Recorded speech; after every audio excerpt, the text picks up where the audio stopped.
that China is stupid enough to spend money in that way. I want to thank this administration for bringing charges against those who it appears were stealing from the State Department and USAID, and in turn the American people. And I want to thank you, Secretary Rubio, for reorganizing the State Department into a lean and effective diplomatic operation. Let's get proof of that. Just this past week alone, President Trump secured more than $2 trillion of investment from the Middle East. That is more than 10 times what Joe Biden secured from the Middle East during his entire 4 years in the White House, which is not entirely surprising considering under the Biden State Department, there was millions spent on programs like trans inclusion in Tunisia.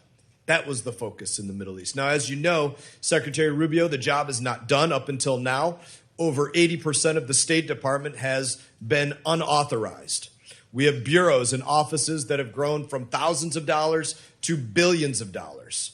And that changes in law when we pass the first comprehensive and standalone State Department reauthorization that has occurred since 2002. I look forward to working with the members of this committee. I look forward to working with you, Secretary Rubio, and I look forward to working with Senator Risch moving forward to make sure that one thing alone takes place. Every single dollar and diplomat that we authorize and send into the field puts America first. In that, I would now like to recognize Ranking Member Meeks for any opening statement that he may have. Thank you, Mr. Chairman. Secretary Rubio, I'm glad you are finally before this committee. Your testimony actually comes long after the State Department, under your leadership, took actions without required congressional consultation or that were contrary to the law. But I guess it's better late than never. But let me be clear, showing up months after the fact and refusing to stay until every member has questioned you for 5 minutes as entitled to under House rules are not the standards to which we hold the Secretary of State. Mr. Secretary, I've known you for a while, and I respected very much Senator Rubio, even when we disagreed. Senator Rubio was a principled statesman. Secretary Rubio, however, as we've seen in the past few months, is something different entirely. As a senator, you spoke often and forcefully about the dangers of executive overreach. You warned America not to lose its moral clarity or sacrifice democratic principles for short-term gain. Senator Rubio recognized that we cannot allow the executive branch to unilaterally determine the direction of the United States foreign policy without accountability to Congress. Secretary Rubio is doing precisely what Senator Rubio feared, withholding congressional appropriated funds, stonewalling oversight, and acting as if laws passed by this body are optional. Secretary Rubio has presided over the dismantling and destruction of everything Senator Rubio once defended. So although you may be the Secretary of State, the acting head of USAID, the National Security Advisor, the Archivist of America, the empire you have stumbled upon is not one of influence, sir. It is a kingdom of ash. So I ask, was it worth it? Was it worth it to allow the near extension of U.S. foreign assistance and USAID, which Senator Rubio said, and I quote, is a very cost-effective way not only to export our values and our example, but to advance our security and our economic interests? And lie is exactly what this administration has done again and again. Each time Elon Musk and his department of arsonists brag and mislead the American public about massively inflated savings or lie about the program they have cut and their purpose, they're not telling you about the food that rotted on the shelves while people went hungry, or the medicine that was undistributed to children needlessly suffering, or the trust that was lost by your actions. But I believe you know better, because you've said as much, and yet here we are. In 2022, Senator Rubio warned about the urgent and growing threat posed by China and called for a fully funded State Department and USAID. Senator Rubio wrote that soft power tools and alliances were vital to our national security. And today, Secretary Rubio is here to defend an 84% cut of the foreign affairs budget. How does hollowing out our State Department and dismantling USAID help us compete with China? How does the America Alone budget project American strength? On human rights, the contrast is even starker. Senator Rubio built his political brand on the cause of freedom and dignity. You condemned autocrats in Caracas, Havana, and Beijing for silencing dissent. But Secretary Rubio, he looks the other way when strongmen commit similar abuses. Secretary Rubio even defied a Supreme Court order to facilitate the return of a wrongly detained spouse of an American citizen. And when Senator Rubio became the first Hispanic American to serve as Secretary of State, he made sure to pull the ladder up behind him. In the name of dismantling efforts to making hiring and promotion fair, as you call it, wokeness, you have unlawfully dismantled programs designed to address decades of historical exclusion. These are not political experiments. They were congressionally supported efforts rooted in bipartisan recognition that our diplomatic corps must reflect the diversity and the strength of the nation it represents abroad. These are initiatives that Senator Rubio supported. You replaced experienced career employees with ideologues and political loyalists. Under your watch, sir, America's diplomatic and development corps have suffered the greatest brain drain in history, and America has been weakened and made more isolated by the actions of an administration that has abandoned its allies, cozied up to dictators, and conducted a foreign policy driven not by interests of the American people, but in support of the personal enrichment of the president and his family. And with that, I yield back.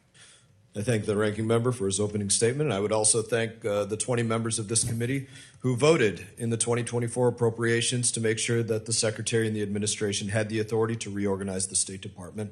And other members of this committee are reminded that opening statements may be submitted for the record. We are pleased to have Secretary of State Marco Rubio before us today. Your full statements will be made a part of the record, and I'll ask you to keep your spoken remarks to 5 minutes in order to allow time for members' questions. And I now am proud to recognize Secretary Rubio for any opening statement that you may have. Thank you. I appreciate the opportunity to speak to you today. I'll try to stay under the 5 minutes, and so we can get time for questions here. So when I took this job, and I said this during my confirmation hearing, the most important thing we need to do is return American foreign policy to be centered on our national interests. For far too long, that had been lost as a concept of foreign policy. In essence, in many cases, oftentimes the U.S. engaged in the world on the basis of what was good for the global order or the international community and what like. And look, for about 30 years, that made a lot of sense until the end of the post-Cold War era.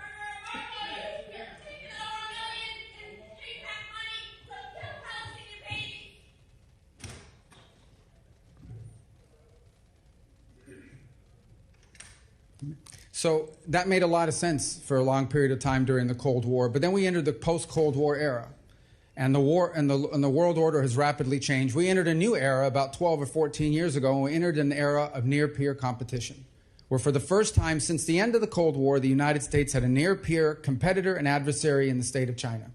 And we need to confront that. And our foreign policy needs to be geared around that and on the realities of this new world. And so what that means is we have to have a State Department that can deliver on a foreign policy that is rooted in the national interest of the United States. To defend the national interest of the United States requires us, number one, to make sure that every dollar we spend and every action we take has to have measurable outcomes that deliver for the American people. They have to either make our country safer, or they have to make our country stronger, or they have to help make our country more prosperous. It has to do at least one of those three things. And ideally, whether it's a program or a measure that we take, it should do all three of them. Now, what that means is that there are some great causes in the world. There really are. There are some great causes. There are some horrifying things that are happening on the planet. America cannot solve every single one of them. What we need to focus on is prioritizing our foreign policy to those areas that are in our national interest. Now, we will still remain the largest contributor of foreign aid and humanitarian assistance on this planet by far. The United States, even under the budget that's before you today, and the changes we have made, will still contribute more in foreign aid than the next 10 countries combined, than the entire OECD. The next closest country is not China, it's Germany, and it's way behind us, even now. But that foreign aid has to be geared towards our national interest. We need to design a State Department that delivers on that. Yes, we canceled a bunch of contracts in USAID. Some were stupid and outrageous. Others didn't serve the national interest, and others we kept. And we are folding it under the Department of State. And you know why? Because we want it to be part of the toolbox of foreign policy, not a standalone. It is not charity. Foreign aid is not charity. It is designed to further the national interest of the United States. So we will do humanitarian assistance. We will do food assistance. We will do developmental assistance. And we will do security assistance. But we will do it driven by our embassies and our regional bureaus. Because what those issues mean look very different in Guatemala than they may in Chad or in Kenya or in some other part of the world in the Indo-Pacific. And so one of the things that we have tried to do in our reorganization is drive power and influence on policymaking and decision-making to the regional bureaus and ultimately to our embassies. Our embassies, our ambassadors, are the front line of American foreign policy. The most important thing I do every single day is not read memos, it's read cables. Every night I get 10, 15 select cables from stations around the world, different embassies. The best ideas in that building come from the ground up from our embassies. Now, I want to tell you something else. Look, I did serve in the Senate for a long time, so this is a new job to me. When I got there, I'd get a memo. I still get these memos. I should have brought one today. In order for an idea to reach me, a decision to reach the Secretary of State, some of these things have to be checked off by 40 people, 40 boxes. And if any one of these people has a question, they can hold it up before the idea even ever gets to me. Now, that sounds like a crazy thing to begin with. We can't afford it in the 21st century. We have to be able to move very quickly. And a case in point is what happened last week. Syria, under a new authority, granted people with some checkered background, is on the verge of collapse potentially. And if it collapses, it will devolve into civil war. And civil war will mean that it will become a playground for ISIS and other jihadists, not to mention Iranian influence coming back in. So there's no guarantee that by outreach and working with the transitional authority in Syria, things are going to work out. It may work out, it may not work out. But if we don't reach out and try, it's guaranteed to not work out. And so we had to move very quickly to action that. If we had not done sanctions relief last week, and now the EU has followed suit, then our partners in the region could not have provided donor dollars so that transitional authority could try to stabilize its governance of the country. That place could have collapsed within weeks and become an ISIS playground once again. There is no way that a traditional system could have delivered on that. It would have gone to the interagency. It would have gone to 6 to 9 months of debate. Any individual could have held it up with an information hold, and we never would have acted. We can't afford it. The world moves too quickly. And so we need to drive policy from the ground up, from our embassies and our regional bureaus, and that's what we're doing. And that's what we're doing. On the last point I would make about foreign aid has to be part of our portfolio, part of what we do, and it has to be consistent with our agenda in any region of the world or any country. And oftentimes you will find, and maybe some of you have found when you travel, you go talk to an ambassador and they will tell you what USAID was pushing and what they are pushing in the country are not just different, they're in contradiction. And in many cases, USAID programs were undermining the mission of the embassy. That's a fact. And I heard that over and over again. I've heard it in the Caribbean basin, and I've heard it in other parts of the world. I am not the first Secretary of State that wanted the USAID and foreign aid to be under the Department of State. I'm just the first that's been able to do it. And I'm glad we've done it, and it will deliver better foreign policy and, frankly, more accountability and more oversight opportunities for your committee down the road. Thank you. Thank you, Mr. Secretary. And I'd love to see that tree of 40 people who in the last administration signed off on things like a transgender job fair in Bangladesh for $800,000. I'd love to see that list. I'm going to defer my questions till the end. If there's time for that, I'm going to begin by recognizing Representative McCall of Texas. Thank you, Mr. Chairman. Let me express my deep sympathy to the family of Jerry Connolly. He's a dear friend of mine. I will miss him dearly, and the Irish twinkle in his eye. Mr. Secretary, thanks for being here today. Under the last 4 years under President Biden, the world is on fire now.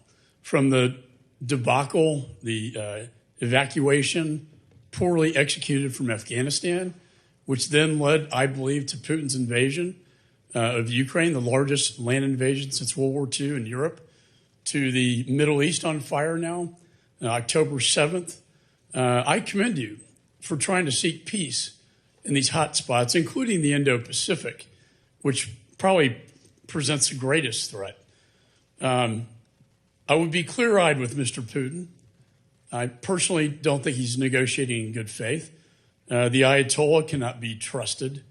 In fact, it was recently reported that they got their proxy Hamas to invade Israel on October the 7th to derail the normalization talks between Israel and Saudi Arabia. Let me go to the 1961 Foreign Assistance Act. It was initially created to counter the rise of the Soviet Union.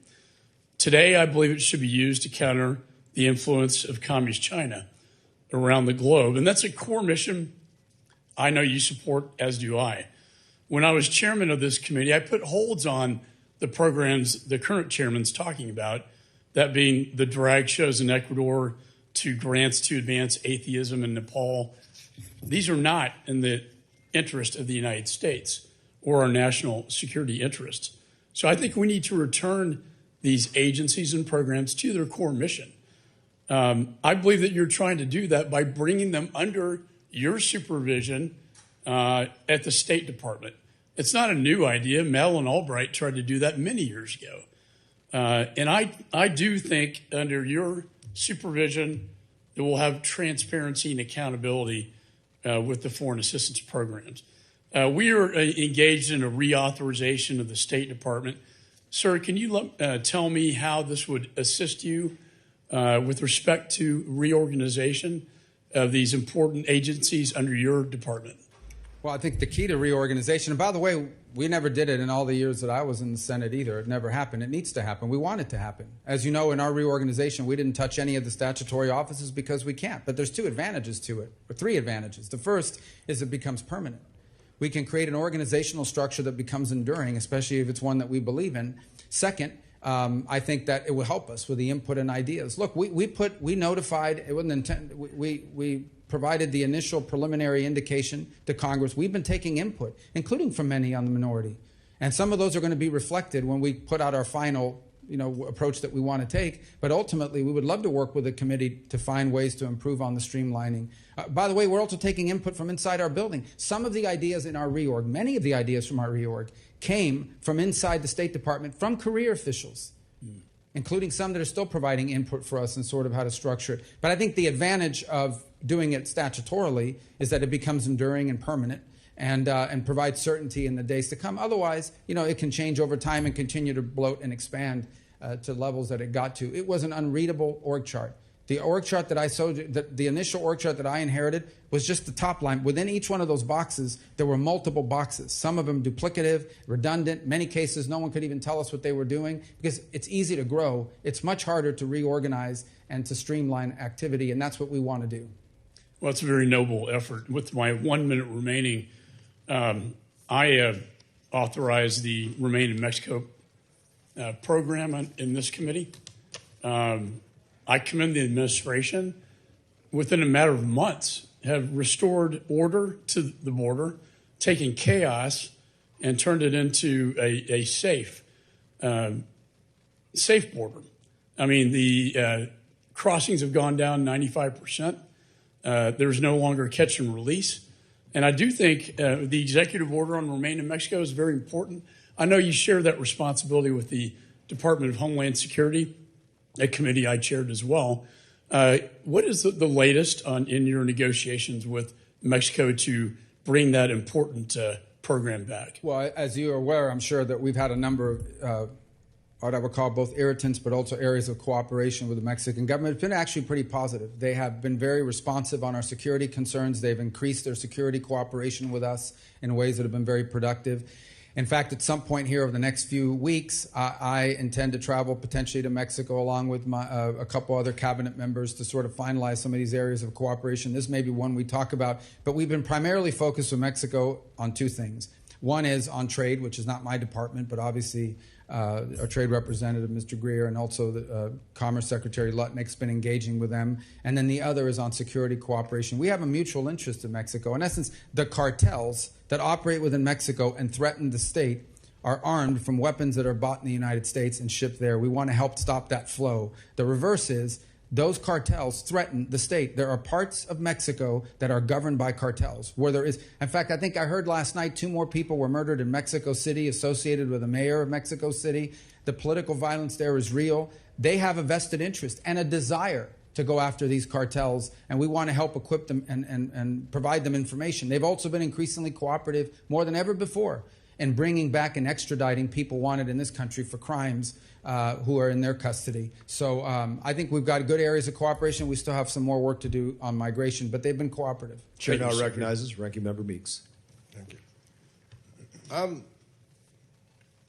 trying to figure something out. I know you said you read a lot of cables every day, and I know that when you first got sworn in at your confirmation hearing, you stated that being the Secretary of State would be an extraordinary responsibility. Here we are 4 minutes later, but reading cables every day. How much time do you spend at the State Department?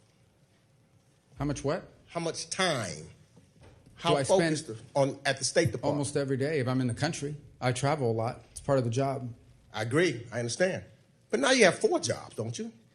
Now you're not only the Secretary of State, you are also the acting USAID administrator. You're also the acting archivist. You're also the interim national security advisor. You cannot spend every day at the State Department and then neglect your other jobs that you have the responsibility to do. So how much time do you spend at the other jobs if you spend every day at the State Department? Well, now you know I can't offer you 8 hours today to answer every question on this committee, which you were complaining about earlier. Look, here's the thing. All those jobs are being done. USAID largely has been folded into the... Do you want my answer? Do you want to... No, I just want to know this. Did you anticipate or did you want, when you were sworn in to be the Secretary of State, do you want to have the jobs of USAID administrator? No, I did not apply for those jobs. I was asked to serve in those roles, and I'm happy to do it. The archives are doing great. The USAID has been folded under state, so it's a sort of a duplicative role. And the National Security Advisor, which is on an interim basis, has tremendous overlap with what we're doing at the State Department. Well, then why not get rid of all of them and just put everything under you? Get rid of all those departments. If it's not crucial to have someone every day at the as a National Security Advisor, you folded in USAID, you saying the archives is fine, get rid of them. Wouldn't that be then waste? Based upon how you have determined there's waste, based upon your testimony earlier, and some of these other departments, they were duplicative. So if it's duplicative, then get rid of them. Well, you would have to pass a law to do that if you want to combine those 4 offices in your reorg. Well, look, that hasn't stopped you in the past because the law requires you to consult with Congress on any proposed reorganization of USAID or the State Department. That hasn't happened. I agree. It should be the Congress's responsibility. Your staff claimed, quote, that you've extensively consulted Congress on your plan to fold USAID into state. But that did not happen. All we members have gotten was 1 hour of a meeting with Pete Morocco, who you later fired and who couldn't answer our most basic questions about the aid freeze. And you've ignored thus far. That's why I want to know about you. You've ignored nearly 20 letters from this committee seeking information about who, since you took office, as well as,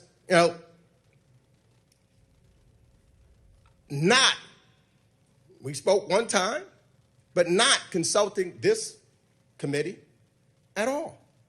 I don't call that extensive consultation. So you're right. Things that you've done should be in collaboration with the United States Congress. But surely the USAID and all of these other things Congress was not consulted one time. Senator Rubio would have demanded it. Well, we've complied with every part of the law. Every single part of the law has been complied with, including you, for example, have written us 16 letters.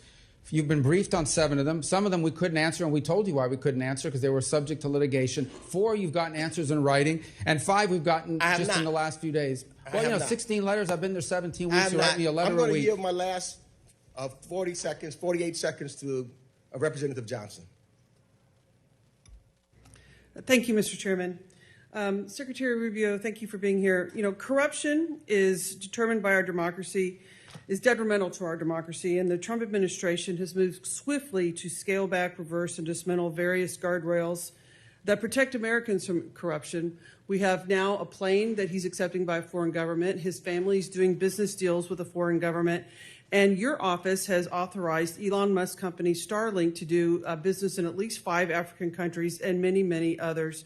My question is, with the dismantling of the enforcement of the Foreign Corrupt Practices Act and many other things, what efforts are you doing as Secretary of State to make sure that our government is free from improper foreign influence over our policy? I mean, the examples you've given, Starlink's all over the world. There isn't a country in the world now that doesn't have Starlink for the most part. They have Starlink in Syria. We certainly didn't help them land that deal. But they've got Starlink's a global company that's present everywhere and continues to grow because they provide a very unique service no one else provides. I'm not aware of any plane that's been given. I know the media reports about it. I know that the Air Force One that's scheduled to be delivered is like 5 years off balance. So they went to Boeing, and this is the extent of what I know about this plane. I've never seen it. They went to Boeing and said, are there any planes that fit the bill? Boeing produced a list of planes that they'd sold over the last few years. One of them happened to be a Qatar. You'd have to ask the Department of Defense because that would go to the Air Force. That would not come to the State Department. Beyond that, look, we're involved in helping businesses expand all over the world. There isn't a single day that we aren't involved in helping an American company gain access to a market, and we'll continue to do so. As far as people involved in our government that are doing that, I'm not aware of anyone on the cabinet or in the president's White House that's using the State Department to expand their personal portfolio. And if they are, we wouldn't help them do that. But no one's ever asked us to do that. So I think we're following the law with regards to what we're doing to prevent corruption. So is the answer to Chair recognizes Representative Smith from New Jersey. Thank you very much, Mr. Chairman. First of all, it was an honor, Mr. Secretary, to serve with you as co-chair of the China Commission. We did so much together. I want to thank you for that leadership. It was extraordinary. I want to thank you for bringing the DR Congo and Rwanda together on April 25th for that statement of principles. You are tenaciously pursuing peace all over the planet, including in DR Congo, where the fighting is very intense and has been. And of course, tomorrow I have a big hearing on Congo, on Sudan, and I know you're trying to do everything you can to try to mitigate the horrific violence that is occurring there. Let me just ask you a couple of questions, if I could.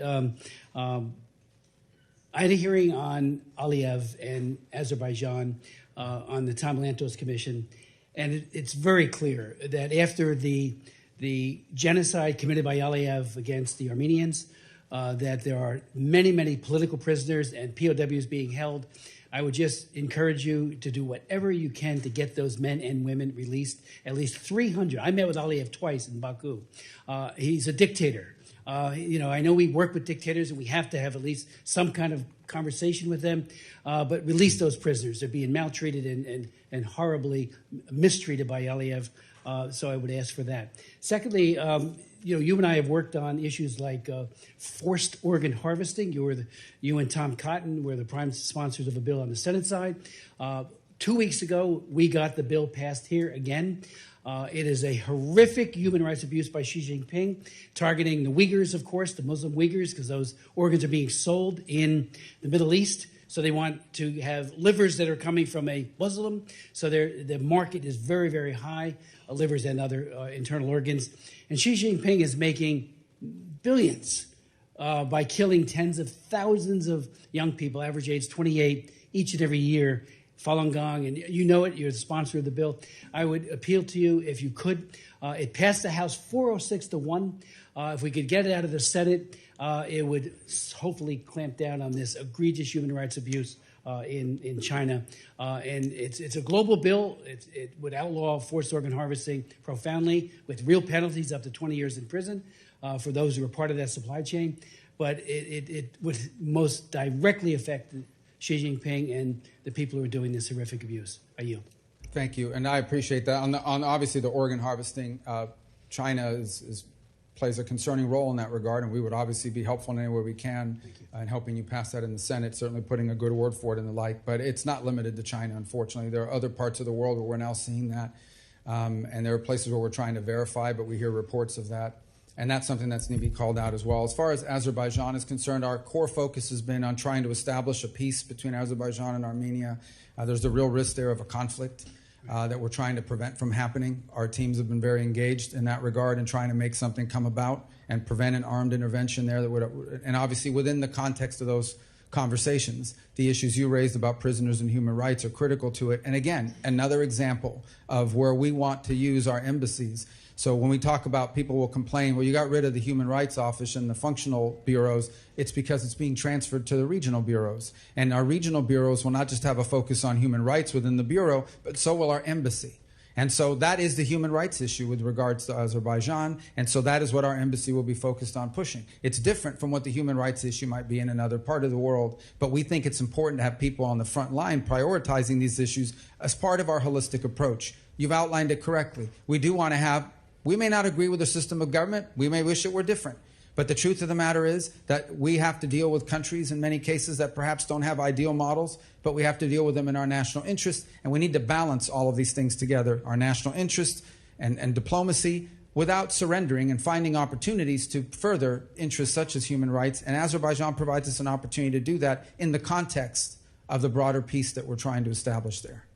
Finally, almost out of time, yesterday I chaired a hearing on the global problem of anti-Semitism and how it's getting worse.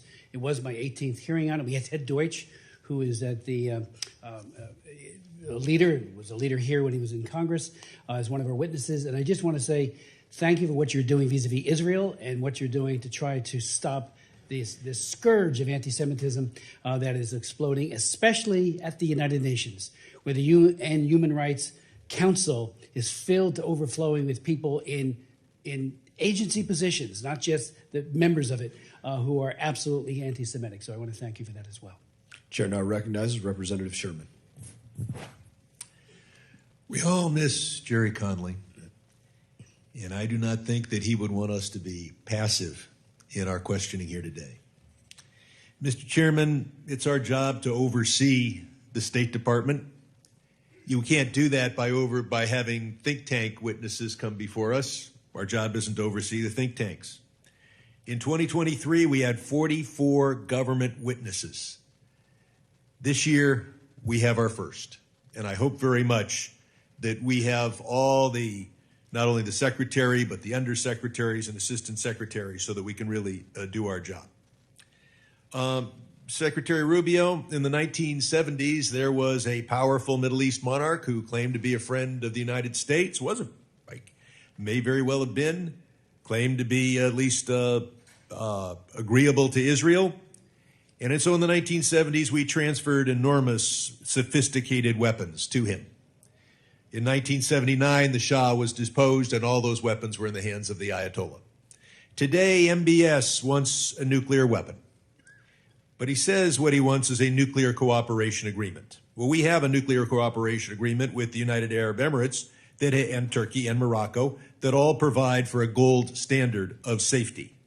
Can you assure us that you will not enter into a nuclear cooperation agreement with Saudi Arabia that does not have that same gold standard of security to make sure they're not building a nuclear weapon? Well, first I will tell you that there has been no conversation about entering into one. For example, during the recent trip. Can you? I've got limited time. I can't. So here's the thing. I can Sir, tell you. either give me a yes, give me a no. Well, I'm going to give you my answer if you want my answer. I want a yes or a no. Reclaiming my time. Well, reclaim your time, but it's not a game show. I get to answer. These are complex questions. Let me answer. Mr. Secretary, I'm reclaiming my time. The filibustering takes place in the Senate, not here. I'm not filibustering. I'm trying to answer your question. You're trying. Let's go on to the next question. With regard to Iran, can you assure us that you will continue sanctions on Iran until they verifiably agree to abandon all enrichment? That's a yes or no question. No, it's not. Well, can you give me a yes or no, or should I go on to the next question? We believe that Iran should not be allowed to enrich uranium. Correct. You believe that it should? Yeah, we believe that an acceptable deal with Iran is one in which they cannot enrich, because if they can enrich, they can weaponize. I know why we don't want. I asked you, will we agree? Will we continue the sanctions until they verifiably agree to get rid of? Oh, you have no worry about us. The worry was the previous administration. This administration has been refusal to give me an answer is loud and clear. No, reclaiming my time, Mr. Chair. You told us about all these wonderful business deals that were announced in the Middle East. It's reminiscent of the first year of the first term of Donald Trump, where he announced a $10 billion investment by Foxconn in Wisconsin. It is still an empty field. I am sure that the only deals announced in the Middle East that will actually happen were the bribery deals, the $400 million plane and the $2 billion Abu Dhabi will put into the cryptocurrency sponsored by Mr. Trump. TikTok. Mr. Secretary, you led the effort to say that it shouldn't be controlled by the Chinese Communist Party. We passed a law with your help. That law requires that we ban TikTok now because all of the expiration dates have expired.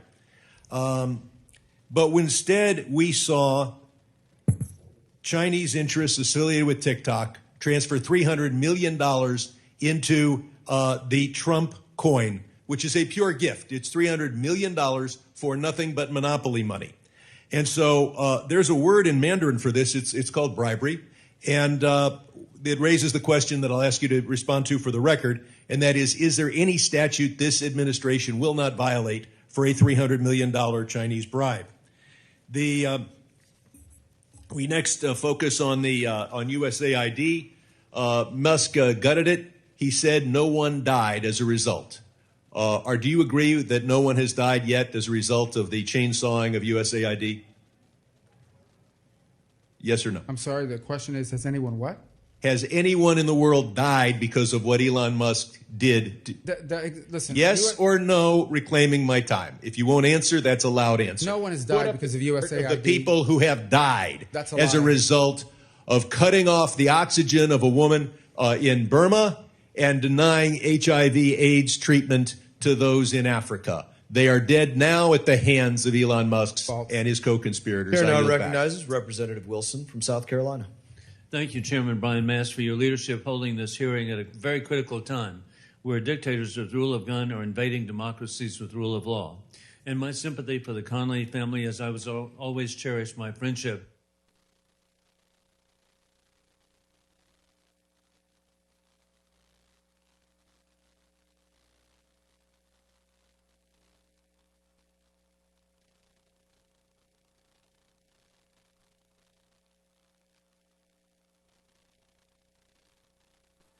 With who I call Mr. President Jerry Connolly.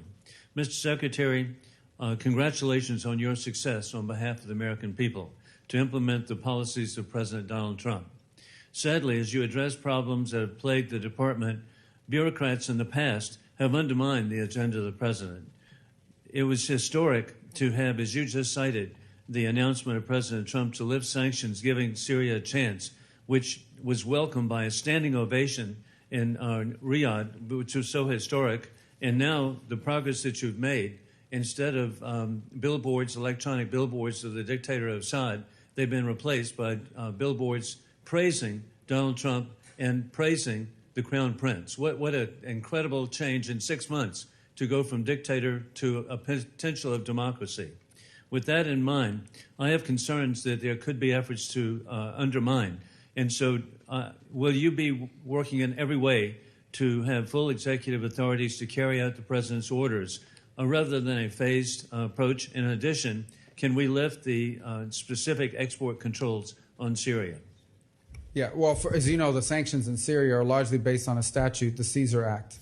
And so that allows the president to do rolling waivers, I believe, 6 months at a time. So the goal is ultimately to make enough progress so that Congress will permanently repeal those. In the interim, what we want to make sure is that the sanctions relief that we're providing allow our partners in the region to begin the aid flow that they want to do without running afoul of the sanctions. So that's what we're focused on executing, even as we speak. There was a meeting on it yesterday. It's in execution today as well. Well, again, thank you for your leadership and insight to see how quickly that should have been done. I'm also grateful for the strong position of the Trump administration in regard to the anti-American Georgian Dream regime in the Republic of Georgia. They rigged the election in Georgia on October 26. They've criminalized association with America. They kicked out American companies blocking trade and mineral access to the Middle Corridor, selling Georgia to the Chinese Communist Party. They've repeatedly smeared President Trump and American leadership.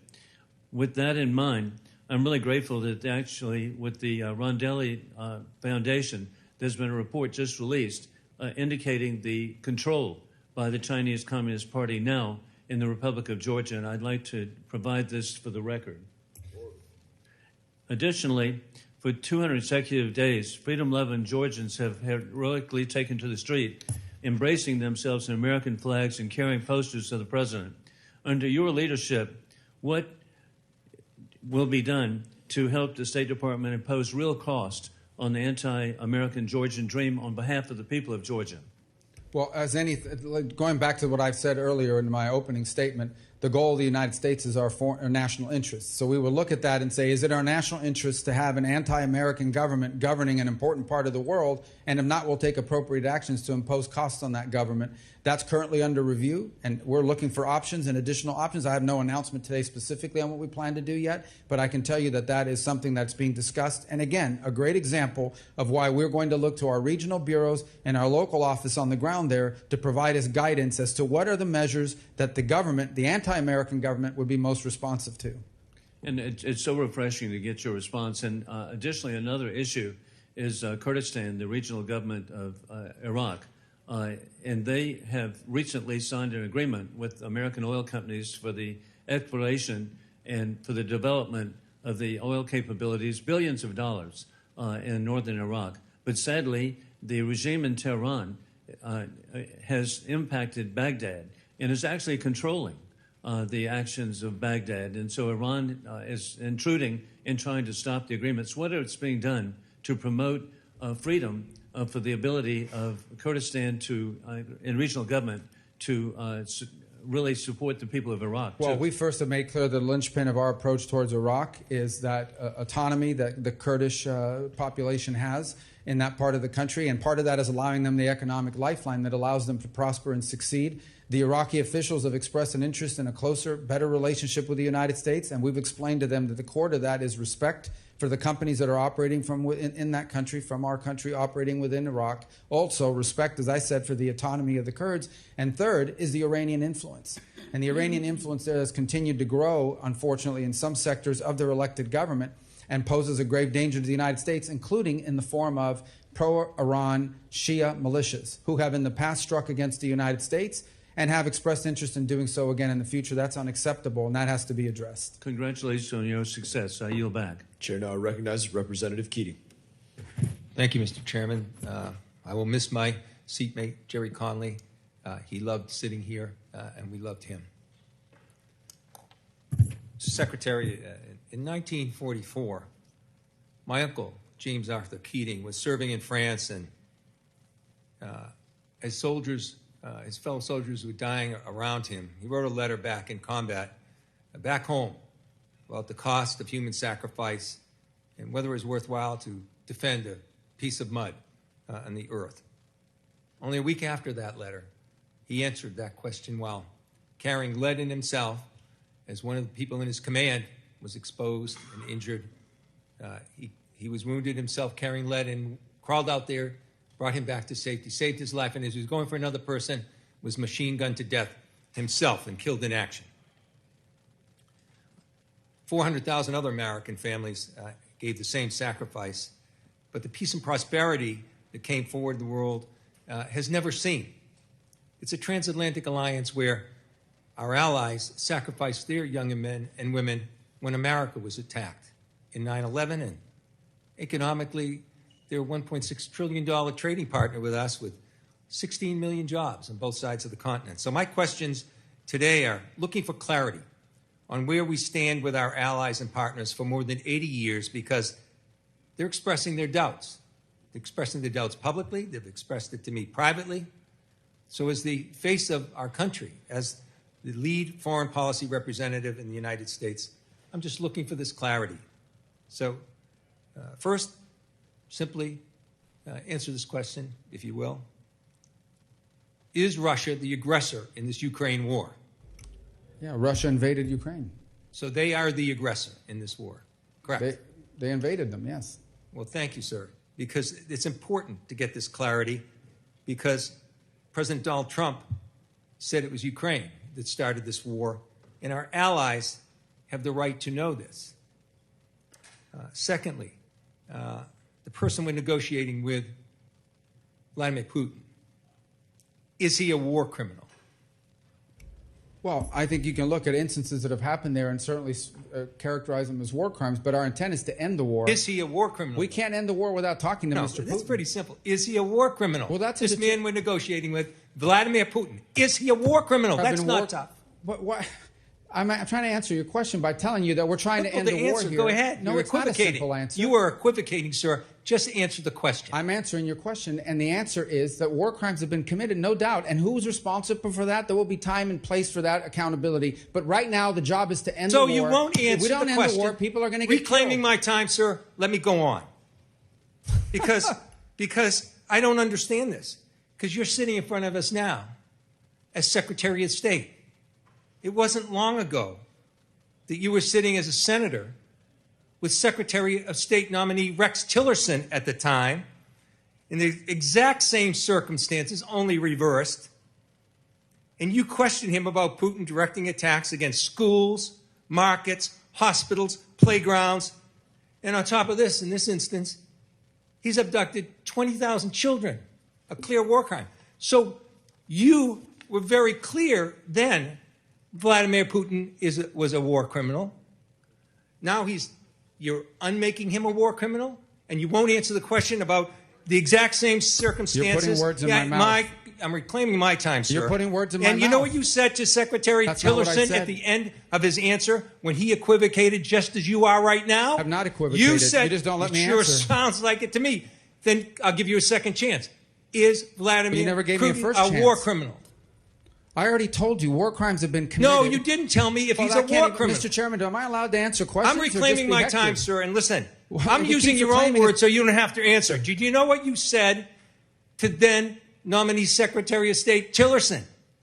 You said you were very discouraged in his inability to accept that Putin was indeed a war criminal. Your words, we don't need any more. You're inconsistent. The third question I have, sir, is this. I answered your question. You just don't let me answer. You did not answer the question about Putin's Well, you war keep criminal reclaiming your conduct time. in Ukraine. You ask me a question, then you reclaim your time. So how can I answer You the answered question? it. Listen, let me go forward with this. 3 questions. And I'm Or are you being going to pretty reclaim clear to time you. on those too? I'm giving you a chance to answer. Give me a chance to ask the question. Here it is. So there's a concern among these allies that we've had, our closest allies, about the one-sidedness of the negotiations with Russia and Ukraine. Gentlemen's Regular time has order. expired. Secretary Rubio, if you'd like to respond, by all means. Can I reclaim my time for a few seconds? Thank you. Number one, crimes have been committed in the war on Ukraine, and there will be accountability for that. But our goal right now is to end that war, because let me tell you, every single day that war goes on, more people are killed, more people are maimed, and frankly, more war crimes are being committed every day that the war lasts. Number one. Number two, I don't know how European allies could say that. I talk to European allies literally every single day. I see or talk to the foreign minister of the UK and France and Germany more than I see or talk to my own kids in some days. Chairman, so these are all I'm false reclaiming my claims. time now. You have Because no time. you've given him time, and I ask unanimous You're not consent. recognized, Mr. Keating. Chairman, You're not recognized. I'm asking for unanimous consent to Mr. put in Keating, the record. you're not recognized. The I Secretary am is speaking. asking unanimous consent to put in the record Mr. Keating, you're not the recognized. op-ed. Oh, so you're not going to recognize, Mr. Chairman? Not Point of order. recognized in this Anyone moment. that asks unanimous consent to put in for the record a document, Keating, you're not allowing you that? are not recognized right now. Your time expired. You might have a minute and a few. Mr. Secretary, please continue. The last point is our goal is to end this war. We have to be able to talk to both Point of sides order, in order Mr. to do it. Chairman. In order to be, we have to end this My conflict. time is answered. His time answering my question ended too. It's the next person's time. That's the rules in this committee. When you Secretary, won't even please let a continue. person enter into the record something from our ambassador till recently from Ukraine, Ambassador Brink, Mr. who Keating resigned should- because of the conduct Keating, of you this should keep a better administration eye of the clock after right in front 30 of you. years of service, sir. You should keep a better eye of the clock in front of you. Your time expired. Continue. Our goal is to end this war so more people don't die. And by the way, we want all those kids returned back to their homes that were kidnapped from their parents. We just want people to stop dying. Every day this war goes on, people die, things are destroyed, and lives are ruined. And we want it to stop. Thank you, Secretary. Did you have something you want to submit for unanimous consent? Thank you, Mr. Chairman. Now would be your opportunity. Thank you, sir.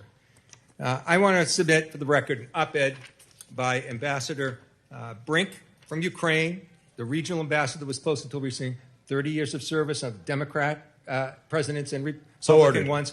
It's an op-ed that says So ordered. Trump's Ukraine Representative Ice is policy, no recognized. choice and she details how So peace ordered. at any cost is Take yes appeasement, for an not answer. peace. So Thank ordered. you, sir. Representative Weiss is recognized. Mr. Chairman, I'd like to ask unanimous consent that the accomplishments of the Secretary of State in the first 100 days be placed in the record. So ordered. Thank you. Mr. Secretary, good to see you again. We're holding up just some of those. You probably recognize what you've done for 100 days. It is absolutely amazing that you've done all of that. And as you said in your opening statement, it's our job in reauthorization to make many of them permanent. I share with you the fact that for decades, the division of USAID, sometimes in the embassy, sometimes out, coordinating sometimes, often not, populated by people who left state to go to aid but then weren't treated the same. All of that had to end, and I really appreciate your doing it, and I look forward to making that permanent. I want to just ask you a few questions, and some of them go to the previous questioner. Is Vladimir Putin the undeniable head of a country that has as many, basically, ability to bomb us into oblivion with nukes as any other country on Earth? They have the largest, I believe, the largest strategic weapon stockpile in the world and one of the largest tactical nuclear weapons stockpiles. And he's the undeniable leader. Correct. Is one of the things that every Secretary of State keeps in their mind that peace is never made with your friends, but rather with your enemies? Well, it's one of the reasons why, irrespective of Ukraine, there has to be some level of communication between the United States and Moscow. It's frankly irresponsible to not have the two biggest nuclear powers on the planet communicating, which was the case for 3 years. That doesn't mean we're going to be allies or friendly unless conditions change, but we have to at least be able to communicate with them to prevent miscalculation and war. And wasn't it true during the entire Cold War, president after president of both parties and secretary after secretary had to and did retain relations with the Soviet Union, up to and including President Reagan's famous negotiations that essentially led to the end of the Cold War? If there had not been communications between the U.S. and Russia in 1961, the world could have ended during the Cuban Missile Crisis. Now, on that list behind me, there's a lot of taking and combining and so on. But I have two things I want to ask you about. One is, do you have a vision for OBO that would cause it to catch up and to reach a point where our embassies, consulates, and other facilities would never again lead to something like we've had at Benghazi and other occurrences where substandard facilities led to the loss of life? Well, absolutely, it's our priority. In fact, every single day, we have a team that watches our mission posture around the world, not just because of the physical layout, but what the conditions are on the ground. Remember, in many of these posts, in many cases, we are very dependent on local forces and their ability to protect from the perimeter, what they're willing to offer. And so, as you recall, in Benghazi, one of the challenges we faced is we relied on local militias to provide perimeter security. When they abandoned their post, it left the consulate and vulnerable and ultimately led to loss of life. So as part of our analysis, clearly the physical layout and the protection, it's something we've watched very closely in places like Somalia, where we were lacking overhead protection in some cases, but also we are always looking at the capability and willingness of local liaison partners on the ground from the host government to provide their end of it. The less security they're able to provide us assurances on, the more nervous and concerned we become about our force posture or about our presence in any given country. Now, Mr. Secretary, as you recall, during the first Trump administration, the president nominated me for the Trade Development Agency, and I kindly appreciate the fact that you were willing to support me if I'd ever gotten the actual vote. It is a small organization, a small part of our outreach to compete against Belt and Road. USAID could be part of that. Obviously, XM Bank, a host of other entities could be part of it.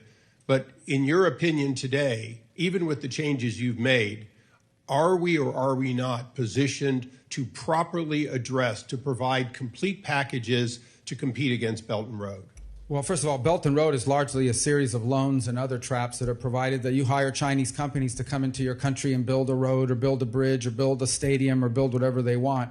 That's actually not comparable to USAID, which is more humanitarian and development assistance, but it's in the form of a grant. That's more loaning on their part. I think the two entities that are best positioned to act as alternatives are the Development Finance Corporation, which is currently potentially could be expanded in my view, and then Millennium, which is undergoing a review for improvements. But I think both of these offer better alternatives in terms of comparison to or a way to compete against Belt and Road Initiative. Thank you, Mr. Secretary. Yield back. Chair now recognizes Representative Barra.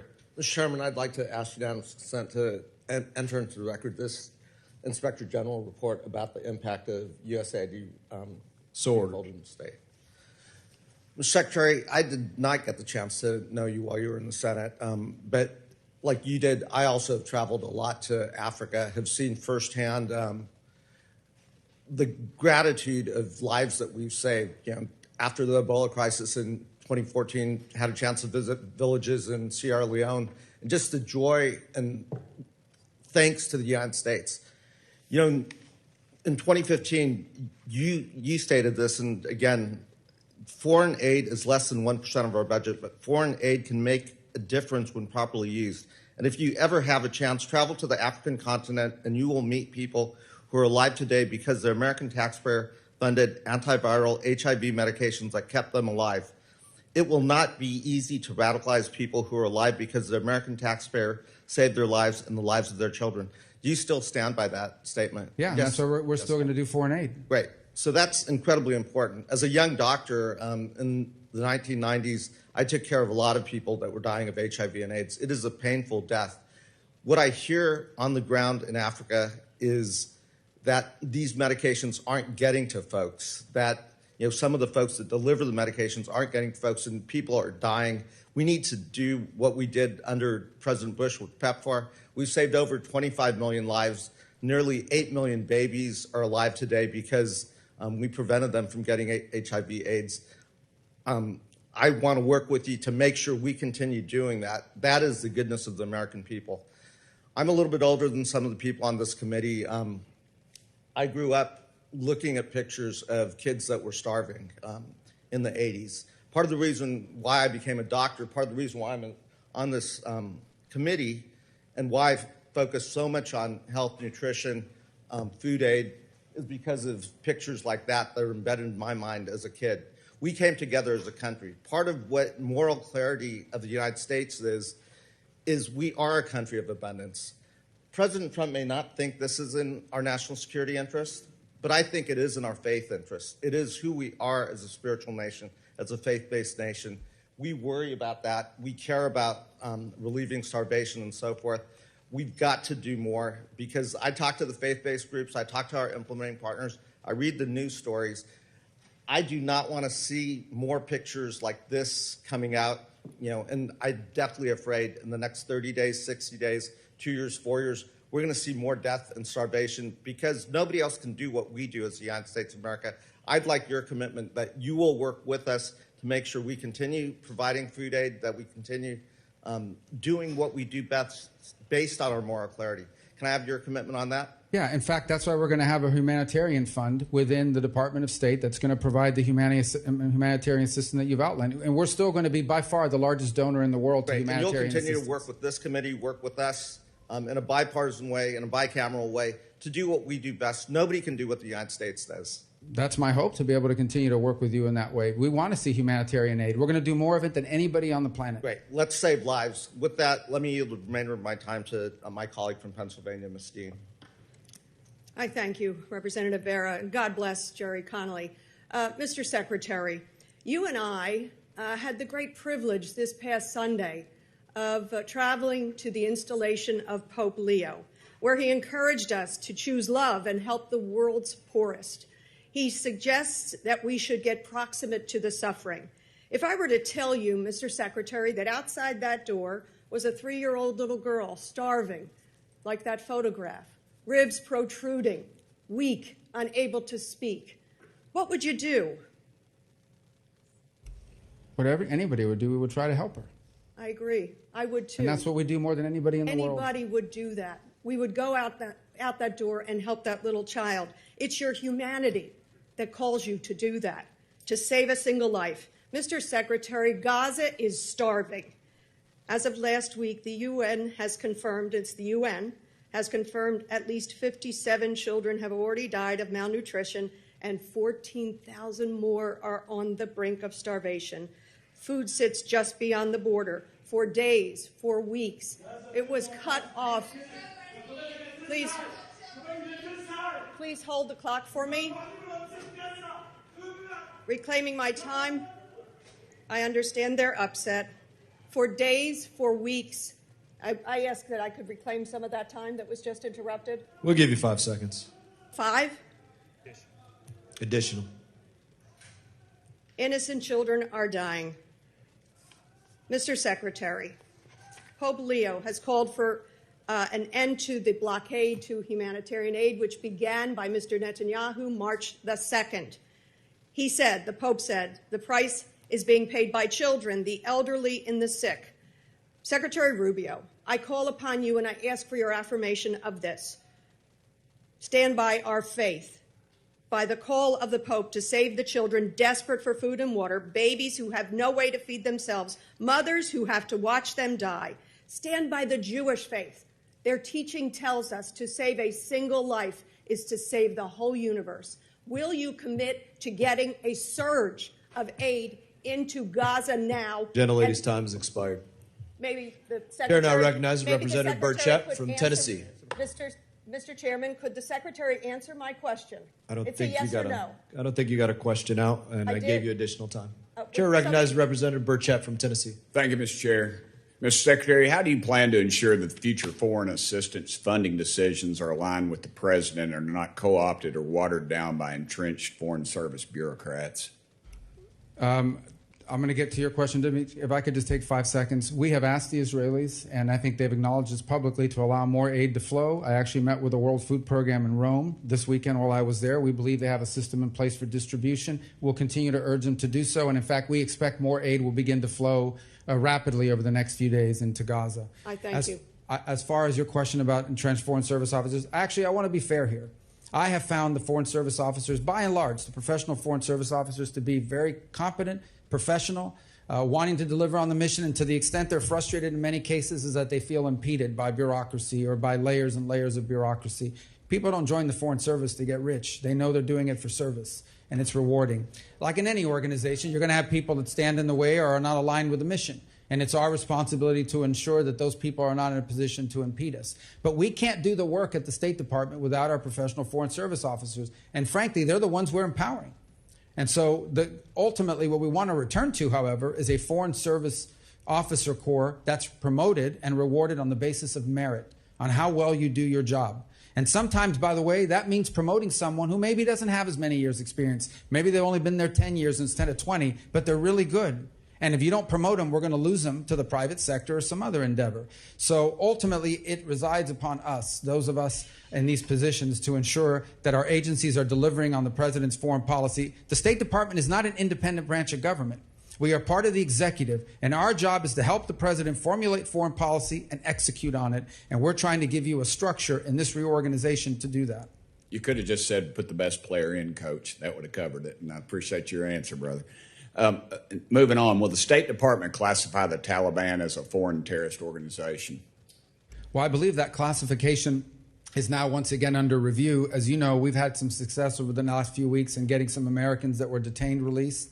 But we'll have some decisions to make. That designation ultimately will be based on a holistic approach to what we think our future policy is going to be with regards to Afghanistan. We're clearly aware of who they are and what they've done in the past. We'd like to see more cooperation from them on al-Qaeda and other elements in the country that we'd like to see targeted. So I think that's part of a tool set the President has as leverage to increase cooperation on their part. Can we ensure that America won't be attacked by the Taliban or any of these other terrorist groups that are training or based in Afghanistan?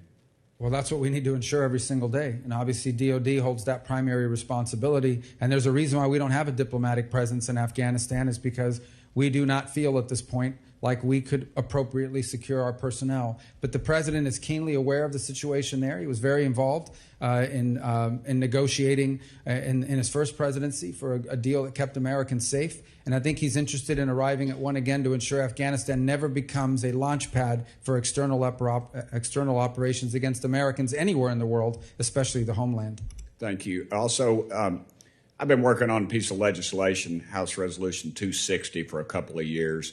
it basically defunds the Taliban. We found out the fellow named Legend who fought on our side and another guy, Sean Ryan, Navy SEAL, that they're collecting around $40 million a week is what we've been told, and possibly up to a point of $5 billion from some State Department documents. I'm wondering if you all will support that bill and what it does. It aims to stop U.S. tax dollars from benefiting the Taliban. Well, I haven't seen the bill. I certainly support the intent that you've outlined, and I also would say the President has issued an order which we have followed to suspend any aid that could possibly reach the hands of the Taliban, and that's been implemented. Or we're told that it possibly still is, and the President has voiced support of this legislation, and I would hope that you would review that. That's something that's been out for a while, and it needs to be stopped, put to rest at some point. I've also invited President Saleh of Afghanistan to meet with me and my colleagues, and I'm wondering if you all will facilitate his entry into the country to meet with us.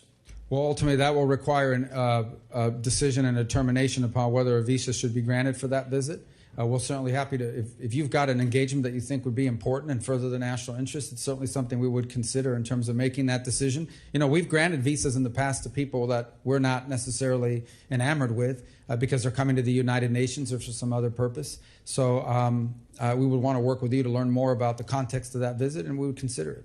Sure.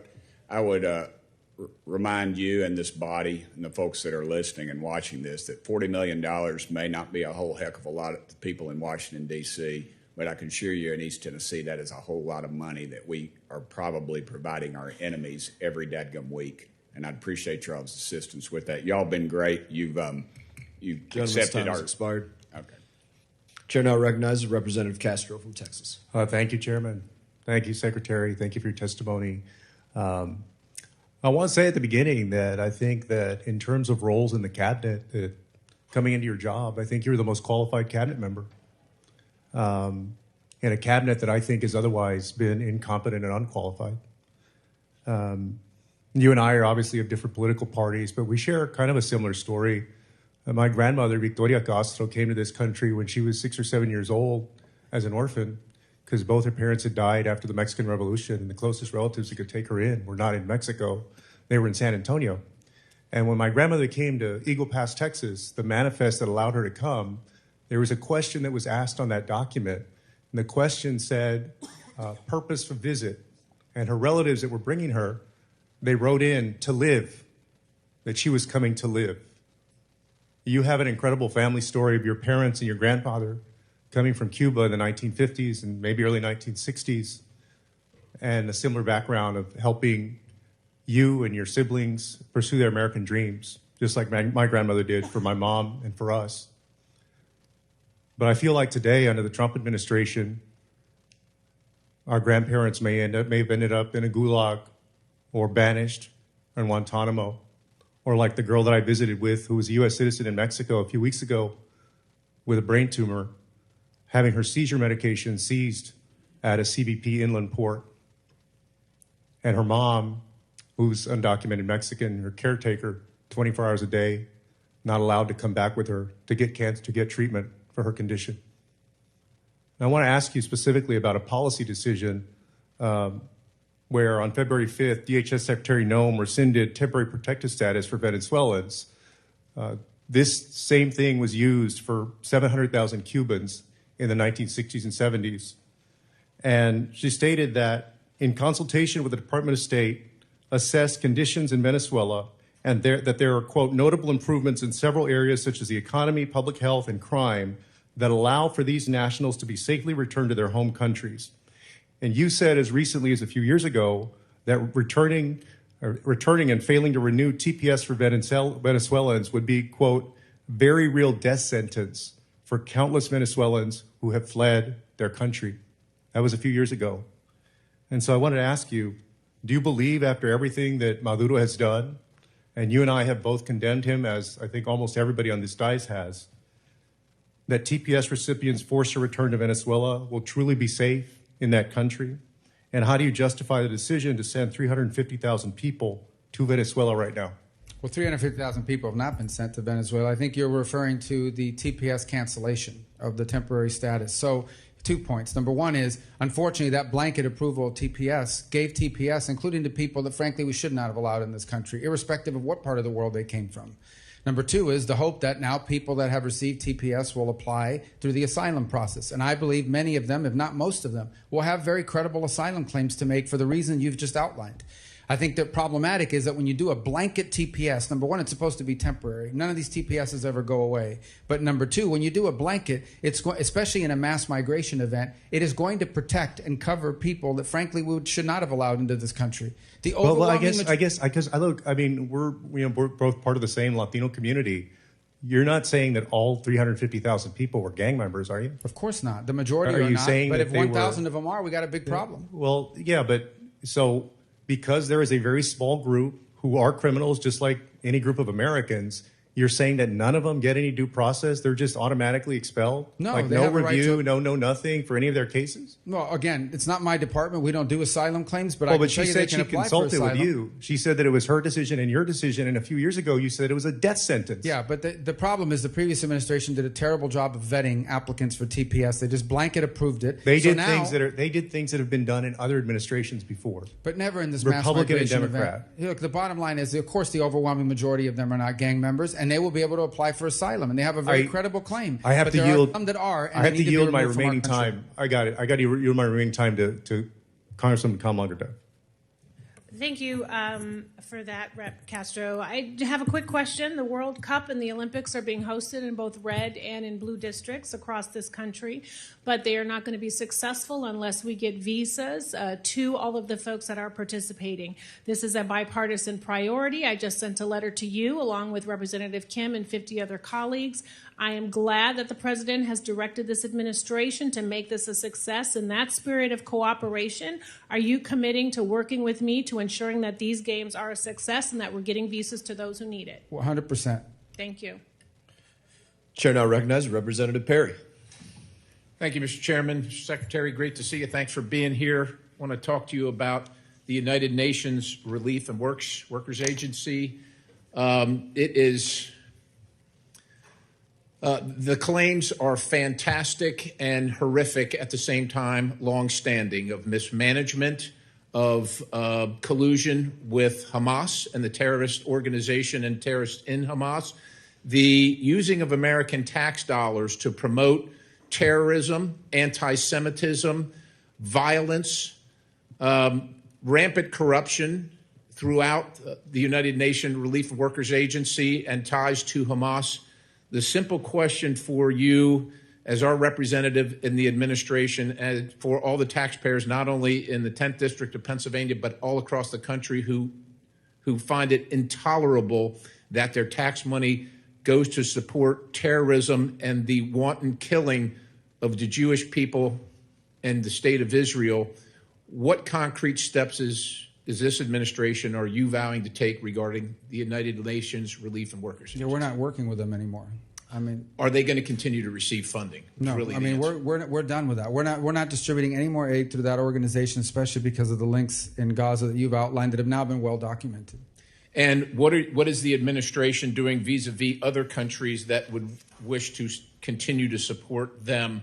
What is the United States doing with our clout, with our leadership role in trying to make sure that UNRWA no longer exists, because it is a tool of Hamas? Well, we've made very clear we're done cooperating with them on this work, and we're not going to be involved in it. Obviously, other countries have sovereign decisions they make. I take your point that you want us to use our pressure, but the truth of the matter is no country contributes as much to these efforts as we do. And as a result, I think that gives us tremendous leverage to potentially find and create alternatives for the distribution of aid. And that's what we're working on actively now. It's one of the impediments to getting aid into Gaza as we speak. We want to find alternatives that are reliable, that will actually reach the people, but will not wind up in the hands of Hamas, who then turns it around and sells it at exorbitant prices on the black market to enrich themselves after they feed themselves. So we share your sentiments on this completely. Appreciate your answer and your dedication to that. Again, the American taxpayers are sick of paying for terrorism. Let's turn to the State Department bureaucratic loyalty and my concern. Over a long period of time, the State Department co-opted in the 30s by many communists. It's well documented.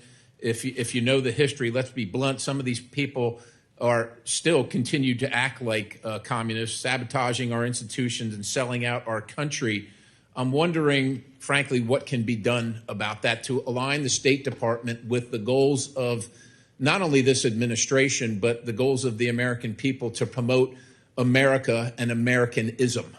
Yeah, well, I think the first starts with what I've said from the very beginning of this hearing, and that is that the goal of our foreign policy is to further our national interest. You have to define what the national interest is, and then you have to make sure that the policies that you're pursuing are in furtherance of the national interest, not the global interest, not the international order, but what's in the interest of the United States.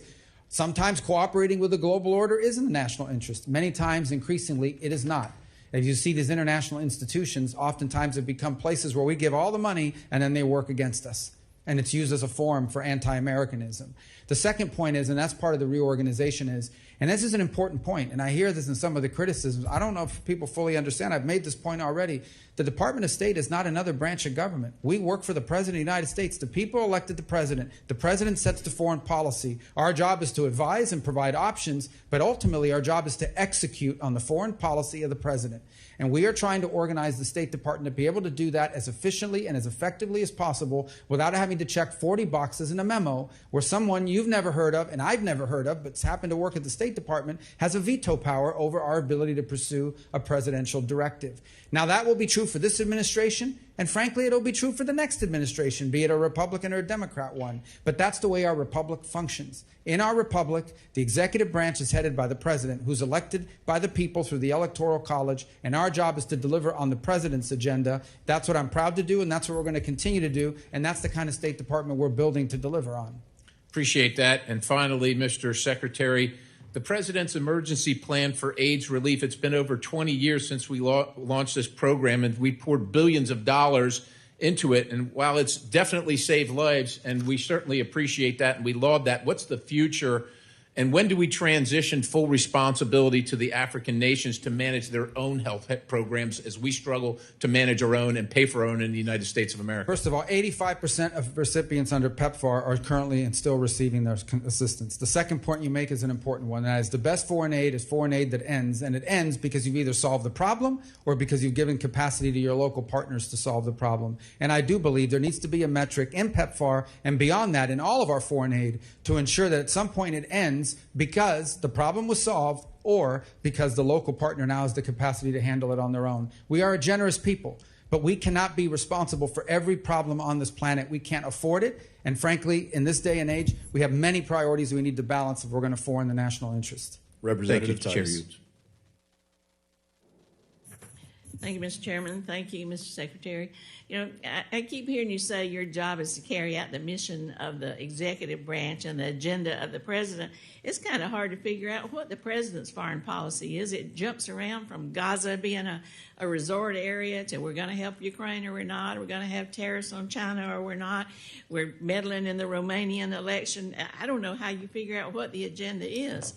Also, you say you want to make the State Department stronger, but everything we've seen coming from y'all is that you're dead set on kind of killing it or at least undermining American interests. I think you proposed an 84% budget cut, plans for widespread diplomatic closures, laying off staff across the board. I don't see how any of those things really makes us stronger and delivers for the American people. Now, I believe that jeopardizes our national security, but I want to ask you something a little more arcane, a little more specific to my district that has to do with some economic investments, and that's about tourism.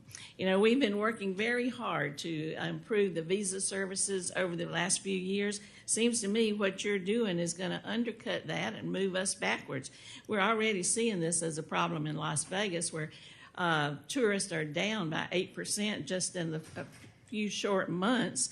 And this problem's going to become more acute as we look to host the Olympics and we host the World Cup. So could I just ask you, are you planning to cut the Consular Affairs Bureau that does the visas by 15% like we're hearing? No, consular affairs may actually even be expanded. And in fact, we are looking for ways to do double shifts in some of our embassies around the world because of the visa requirements. For example, if you haven't applied for a visa from Colombia already, you probably won't get here in time for the World Cup unless we go to double shifts. So we've even talked about reassigning Foreign Service officers, many of who are trained earlier in their career in consular services, to provide 24-hour presence in some of our embassies and consulates around the world, just to handle the visa load for things like the World Cup, the FIFA World Cup, the FIFA Club Cup, and then the Olympics 2 years behind it. How are you going to do that with an 84% budget cut? There's no 84%, but I think you're referring to USAID when it comes to the State Department. I know that's part of it, but just yeah. generally. But when it comes to the State Department, our consular services are actually intend on ramping up efforts because of the reasons that I've just outlined below, because of the reasons I just outlined earlier, and we recognize that as a top priority. We want it to be a success. It's a priority for the president. And I think there are good numbers because it's the same division that handles it. We are setting records in the numbers of passports that are being processed. Same group of people, so it shows that our systems are improving. And finally, we're looking at ways to infusing technology and AI to even further and rapidly increase that process even further, particularly for people. We're people who have had visas in the past, so we're just restoring visas. We can move even much quicker on many of those. Well, I'm glad to hear you say that, but I want to look and see what you do, not just what you say, because when you talk about cutting budgets, talk about cutting personnel, talk about closing embassies and consulates, I don't know how you can increase the visa process or make it quicker. There's no proposal at this time to close embassies or consulates. That's been media reporting because people like to leak lies, but there's no such work. So that's not happening? None are proposed, and I think I would know. Know about it? Well, okay. Well, let's check that out and see where that information is coming from. If I could switch just a little bit to Afghanistan, you've heard a little bit about that. I introduced legislation to authorize the CARE Act, the Coordination for Afghan Relocation Efforts. You voted for that, Mr. Secretary. Mr. Mass voted for that. We called for this to be created and have an appointment made. I wonder, can you tell us what's happening with that to help us serve these Afghan refugees? Or are you wearing that hat too, or is there somebody else that you're going to appoint to that position? Well, primarily the DHS responsibility for the intake of people into our country. I can certainly take that back and give you information on what progress they've made in that regard. But I will also tell you that one of the things we're tackling right now is we have to be able to properly vet anyone who comes into this country, given the mass migration events we've confronted over the last 3 years. I suspect these people are vetted as much or more than just about anybody else coming into the country as refugees. Well, some of them, they include dependents, and in many cases a higher level of vetting is necessary because they're coming from countries where we don't have a lot of information. Not every country keeps, including Afghanistan, has perfect records. Some of them, we know them because they've worked with us in the past. Others, we just have limited information on them. So, but we are going to continue with this Afghan relocation efforts and this office, this CARE office. That's what you're committing to me? Well, we're going to comply with the statutory requirements, but we also have to be more careful about who we let into this country. Well, I didn't say that. I know we have to be careful, but I'm just saying we need to continue with that effort. You voted for it. Mr. Mass voted for it, but I don't see any progress on it. I hear just the opposite. So I appreciate that commitment. Thank you, and I yield back. Chair now recognizes Representative Jackson. Thank you, Mr. Chairman, and thank you, Chairman Mass, for holding this crucial hearing and allowing Secretary Rubio to highlight the overwhelming successes accomplished so far in the Trump administration. Secretary Rubio, thank you for being here today and for the incredible work that you and the department are doing. We're really proud of it. Thank you. I want to echo your opening statement. America is back. From bringing home hostages held in Gaza, initiating peace agreement between the DRC and Rwanda, countering China's influence around the world, and much, much more, we are back. Thanks to the great work of President Trump and your great leadership, the United States is restoring its place on the world stage. No longer will the United States refuse to engage in foreign policy and diplomacy, but rather we will lead with peace through strength. I've traveled a lot recently via my various committees, including this one, throughout the continent of Africa. And one thing I've seen is that we've really neglected Africa. We have spent a lot of money and wasted a lot of money there, in my mind, with no strategic thought whatsoever into how we're spending this money. I have a question for you regarding South Africa. South Africa has withdrawn from America and our allies in recent years while increasing diplomatic relationships with our foreign adversaries, deepening cooperation with China, attacking our greatest ally, Israel, at the International Court of Justice, downgrading Taiwan's diplomatic presence, and condoning violence and race-based persecution against minorities. I fully support President Trump's executive order to bolster the administration's efforts in combating the egregious actions taken by South Africa. To support the administration's efforts, I recently introduced the U.S.-South Africa Bilateral Relations Review Act, which would conduct a full review of our relationship with the Republic of South Africa and allow for the use of targeted sanctions against corrupt officials in the African National Congress. Secretary Rubio, have you seen South Africa align with our adversaries like China, Iran, and Russia, and do you believe a full review of our bilateral relationship would be beneficial in the U.S.'s posture and strategy toward this country? Yes, on your first two questions, and an interesting topic, and maybe even as we speak, the President is actually meeting with the President of South Africa who requested that meeting, and it will be happening today. Obviously, I'm here with you today, otherwise I would be at that. So I imagine these topics will be raised there as well. Thank you, sir. I appreciate that. And with that, I'm going to yield the remainder of my time to my colleague, Mr. McKenzie. Thank you. Mr. Secretary, in your opening remarks, you mentioned Syria and how sanctions relief was a necessary step to help Syria's interim authorities stave off imminent collapse of the country.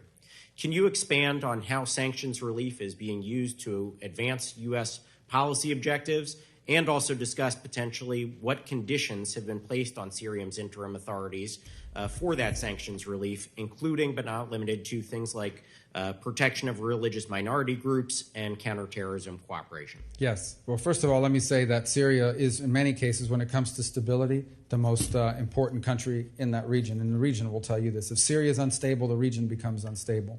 So we have an opportunity now, hopefully, to see a government, would hope the formation of a government, then the only kind of government that can work in Syria is one that respects and includes all the different groups, which, by the way, that's one of the advantages of Syria. There is such a thing as a Syrian national identity, and you can build on it. It is identity that until recently included close cooperation with Alawis and Druze and Christians and Sunni and Kurds. It's been a society that's existed this way until Assad divided them against each other for his own purposes. A civil war broke out, ISIS erupted, foreign fighters poured in, and all kinds of instability ensued. So what we have now is a transitional authority led by some people that, frankly, have troubling previous histories. That said, they have no interest in war with Israel. They have no interest in becoming a playground to export revolution. What they want is to build a country. That is what they are claiming, and that's what we're willing to help them do if that's what they're serious about doing.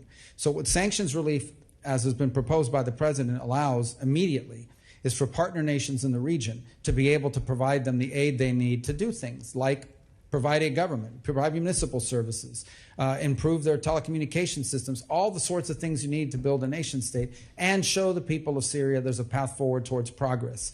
Our belief is failure to do that will quickly devolve into civil war. ISIS will grow in strength and power.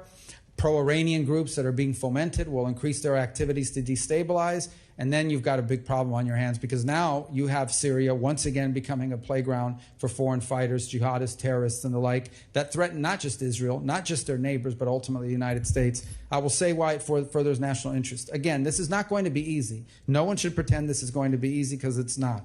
But if Syria could somehow be stabilized now and for the foreseeable future, what it would mean for Lebanon, what it would mean for Jordan, what it would mean for Israel, and what it would mean for the broader stability of the region is extraordinary. It is a historic opportunity we hope comes to fruition. We're going to do everything we can to make it succeed. We hope that it does. But it does have to be conditioned on them continuing to live by the commitments I've just outlined that they've made verbally. Now we need to see it in action. Thank you, and I yield back. Chair recognizes Representative Liu. Thank you, Mr. Chair. Secretary Rubio, thank you for being here today. As a member of the legislative branch, I don't have a special exemption to violate the law. You would agree with me, wouldn't you, that in America, no one is above the law? Of course. Okay.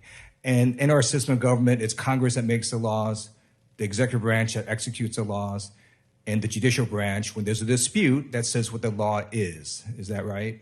Within the context of separation of powers, yes. Okay. And the reason that due process is so fundamental to America is before we put the entire weight of the federal government and snatch someone off the street, we might want to ask, hey, do you have something to say about that? Might we have the wrong person? And in the case of Mr. Garcia, the Trump administration admitted in court that they mistakenly deported him to El Salvador.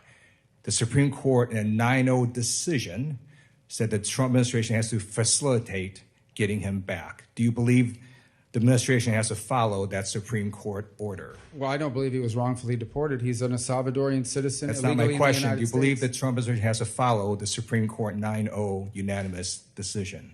Within the context of separation of powers. That Okay. No court can tell me how to conduct foreign policy. They can't tell me what I have to say to a president of another country, nor do I need to tell them what I told the president of another country, because I can't conduct I'm just foreign asking you, policy. do you believe the Trump administration has to follow the unanimous Supreme Court I believe we decision? are following it.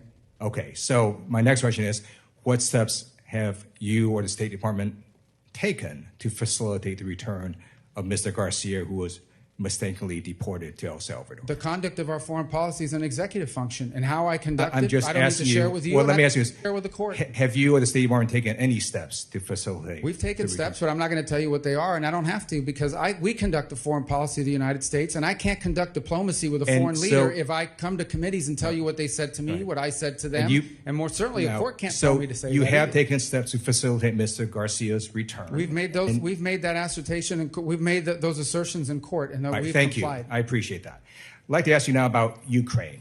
On August 24th, 2022, you tweeted the following. In the past 6 months since Putin's criminal invasion of Ukraine, Ukrainians have shown incredible bravery and strength as they fight to defend their homeland. On Ukraine's Independence Day, the free world applauds their courage and celebrates Ukraine's sovereignty. And then also in 2022, you said the people of Ukraine are tough people who will never accept being ruled by Putin. I want to ask you, I assume you continue to believe what you said in 2022, right? That we should celebrate Ukraine's sovereignty and that the people of Ukraine will never accept being ruled by Putin, right? Yeah, that's why we're trying to end the war. All right. On April 30th, 2018, you tweeted, glad to see State Department confirm delivery of Javelin anti-tank missiles to Ukraine. The U.S. should continue empowering Ukraine and other allies to defend against the threat of Russian aggression. You would agree with your prior statement that the U.S. should continue to support Ukraine against Russian aggression, right? We've supported them more than anyone in the world. All right. Unfortunately, it appears Secretary of Defense Pete Hegseth went rogue and decided unilaterally to stop support for Ukraine earlier this year. Various news organizations reported that Secretary Hegseth paused military support to Ukraine without President Trump's knowledge. I'm going to read you from one article dated May 6. Quote, Pete Hegseth canceled military aid flights to Ukraine just a week into Trump's second term without the president even knowing, according to Reuters.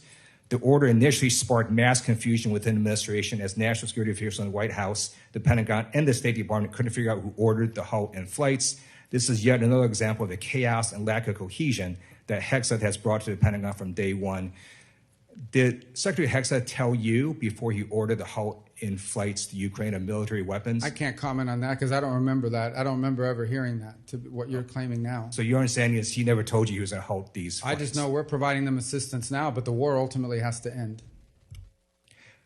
In 2016, you stated the following. From his repression of the Russian people and the assassination of his critics, to his dangerous invasion of Ukraine and the occupation of Crimea, to his threats against our NATO allies in Central and Eastern Europe, to the war crimes committed by Russian forces, Putin's Russia is a threat to global stability. You would agree with your prior statement, right, that Putin's Russia is a threat to global stability? I would agree that in my role as Secretary of State, my job is to bring Russia to the table to end the war, and that's what we're trying to do right now. We're trying to end the war so that more people don't die. Thank you. And trying to end the war, I simply note that Putin on Palm Sunday launched a barrage of missiles, killed a bunch of civilians. Right before his conversation with Trump recently, he launched a bunch of missiles, killed a bunch of civilians. So clearly, Putin is giving the middle finger to you and to the president. I urge you to defeat Putin on the battlefield. That's the only way to get him to the negotiating table. I yield back. Chair now recognizes Representative Kim. Thank you, Chairman. Secretary Rubio, thank you so much for coming to our committee. Before I ask my questions, I would like to extend my condolences and prayer to Representative Connolly's family and his loved ones. The president has said repeatedly that economic policy is foreign policy, and he's matching that statement with his actions. From $100 billion in the investment in the United States from TSMC and reshoring of more than $55 billion in private sector investment commitments to the recent historic trade deal with the UK and successful tariff negotiations with more than 50 countries.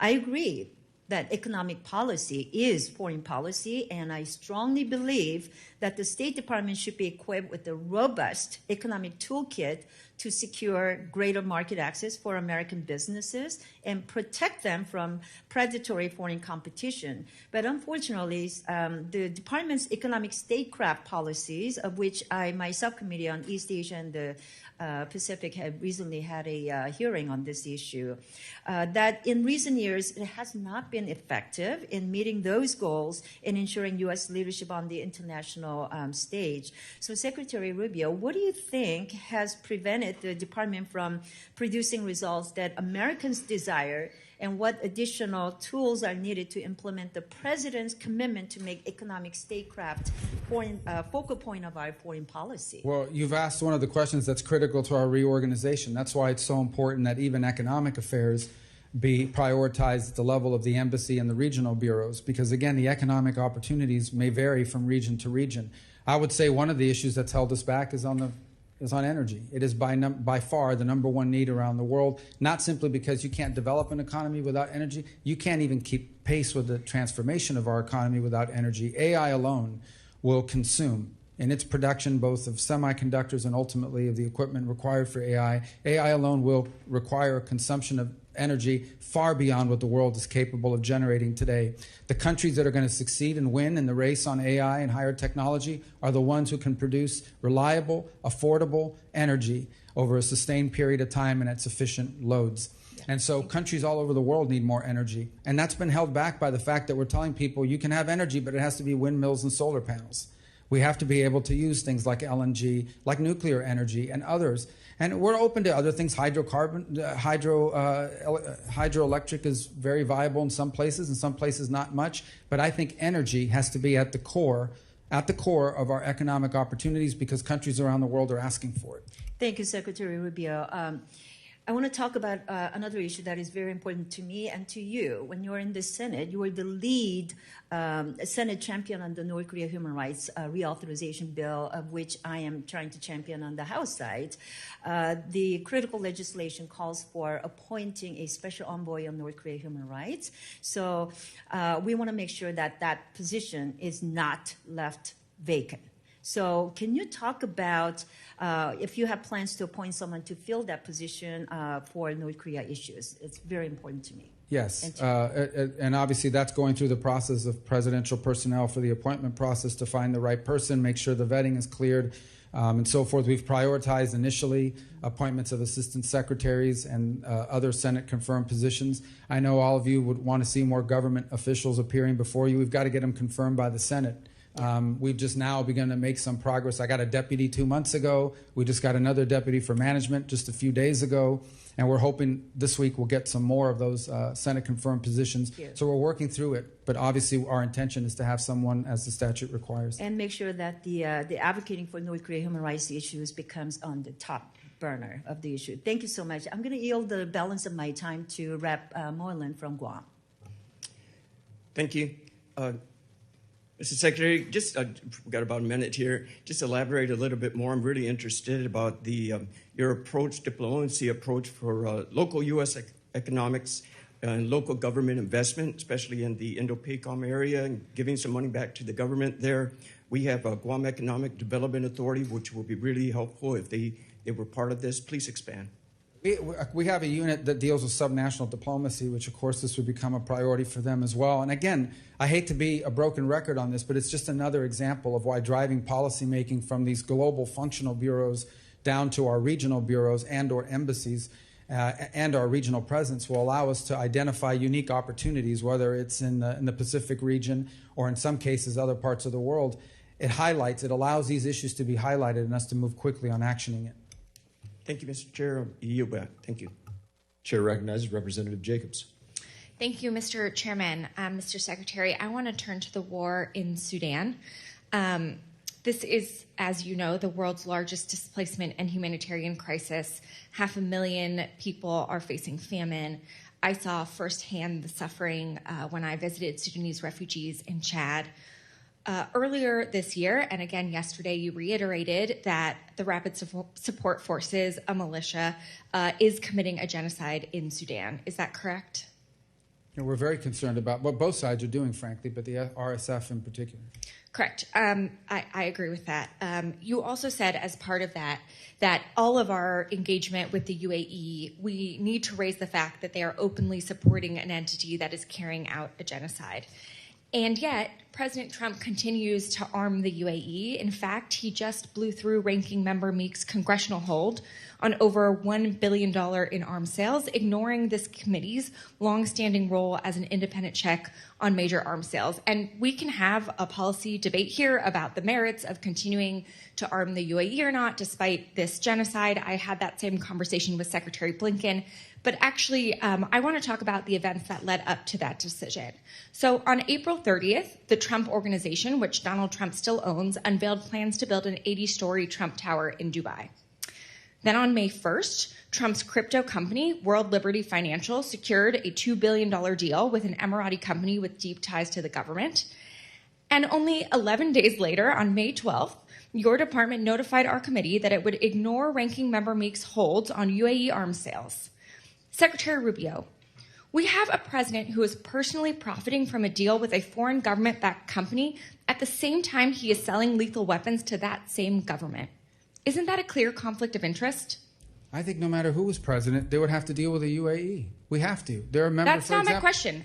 We can have a policy debate about how we should engage with the UAE. You're I making just claims visited about there corruption, a few and weeks I'm ago. answering that any president in the United States, I don't care who the president is, would have to deal with the UAE. They're a member of the Abraham Accords, number one. They've been incredibly cooperative on a bunch of other issues. We don't agree with them on 100%. We have concerns about some of the things they do, but this is called the balancing of foreign policy. Secretary It is in Rubio, our I national don't interest disagree with to have you. a good relationship with the UAE, despite the fact that there are things we do we don't like. Secretary Rubio, I don't disagree with you. I just visited the UAE a couple weeks ago and had these very same conversations there, but I don't think this is a complicated question. President Trump is personally profiting from a deal with a foreign government while selling weapons to that same government who is enabling a genocide. Policy aside, are you really saying you don't think this is a conflict of interest? No, you're making claims. The president's family owns a business, and they can conduct business anywhere in the world they want. The president's never once raised business deals in UAE when talking about it. Any president would have to have a relationship with the UAE. Secretary Rubio, the that's previous just silly. administration had one too. President Trump has retained his ownership of these companies, and I have an image right here from World Liberty Financial's website. So the idea that President Trump is not the face of the brand of this company on top from benefiting from them, and it literally says on the website that Mr. Trump and his family members own a 60% stake in this company, that's silly. So we can talk about the policy merits. That's not what I'm asking you. I'm asking you a very simple question. Do you believe it's a conflict of interest to have a president personally profiting from a deal with a foreign government while selling weapons to that same government who's enabling a genocide? I don't accept the premise of your question. I think this has nothing to do with personally benefiting from anything. This has to do with the fact that in order to conduct foreign policy in the Middle East, you're going to have to deal with the UAE. Mr. And Secretary, have to have this is deals a in place clear with the UAE. conflict of interest, and anyone with any common sense can see that. The president is personally benefiting from billions of dollars of deals, and he doesn't care at all about the people of Sudan who are experiencing famine and genocide. It's shocking to me that you can't admit that. It's clear that you seem more concerned about staying in Trump's good graces than sticking up for human rights and American values that you once were a champion for. With that, I'm going to yield the remainder of my time to Representative Olszewski. Well, you make these claims about staying in good graces. You accuse people of Reclaiming being my time, corrupt. Mr. Chairman. Thank you, Mr. Secretary. I We have to appreciate do a UAE. softball We for you, have yes or no, since I don't have a lot of time, and I appreciate it. The chairman gives me a few seconds back.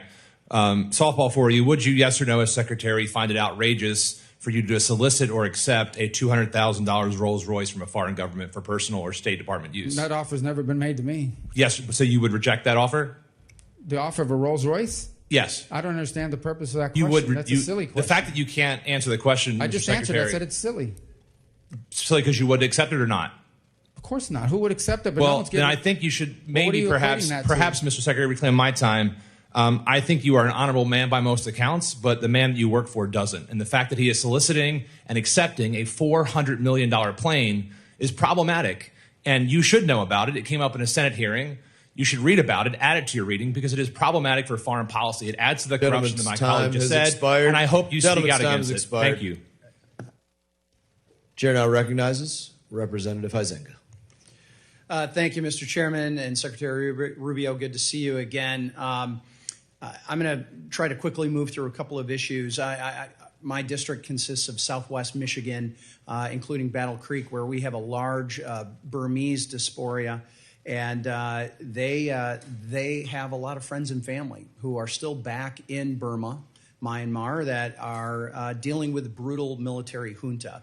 And they are literally waging a war of terror and genocide on those folks. I have introduced a bipartisan bill, H.R. 3190, the Brave Burma Act, to target the military junta's revenues, specifically implementing full blocking sanctions on Myanmar oil and gas enterprises, Myanmar Economic Bank, the MEB, and entities operating within the jet fuel sector, which is where they get most of their revenue. And this is the same question I asked Secretary Bessent. Are you willing to work with us in my office to implement this particular? Well, absolutely. I mean, if you pass legislation, it's our job to implement it. Right. I appreciate that. I want to move on. I had in my subcommittee, I'm the South Central Asia subcommittee, but I'm also dealing with the R family of State Department as we're doing this reauthorization. And a couple of weeks ago, we had a hearing where we had the truth czarina, Ms. Jankowicz, participated in.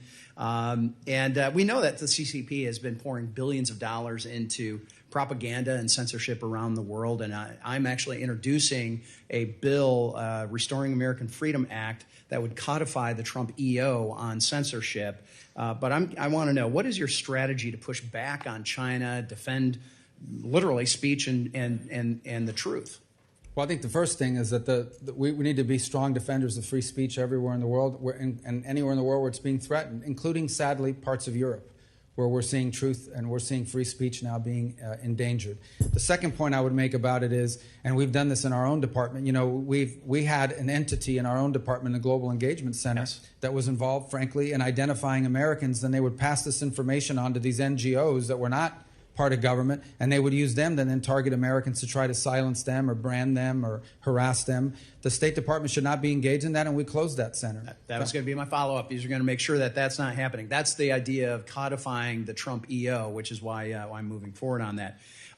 Real quickly, Mr. Burchett, back over here, was talking about Afghanistan, and his bill, which is a report bill, I think goes hand in glove with a bill that I've introduced, which would require a restriction of all U.S. tax dollars that are being paid in Afghanistan for things such as fees and fines and taxes. I mean, U.S. taxpayers paying taxes to the Taliban in Afghanistan. And so I'd love to, if you want to make a quick comment on that, about a necessity to end that.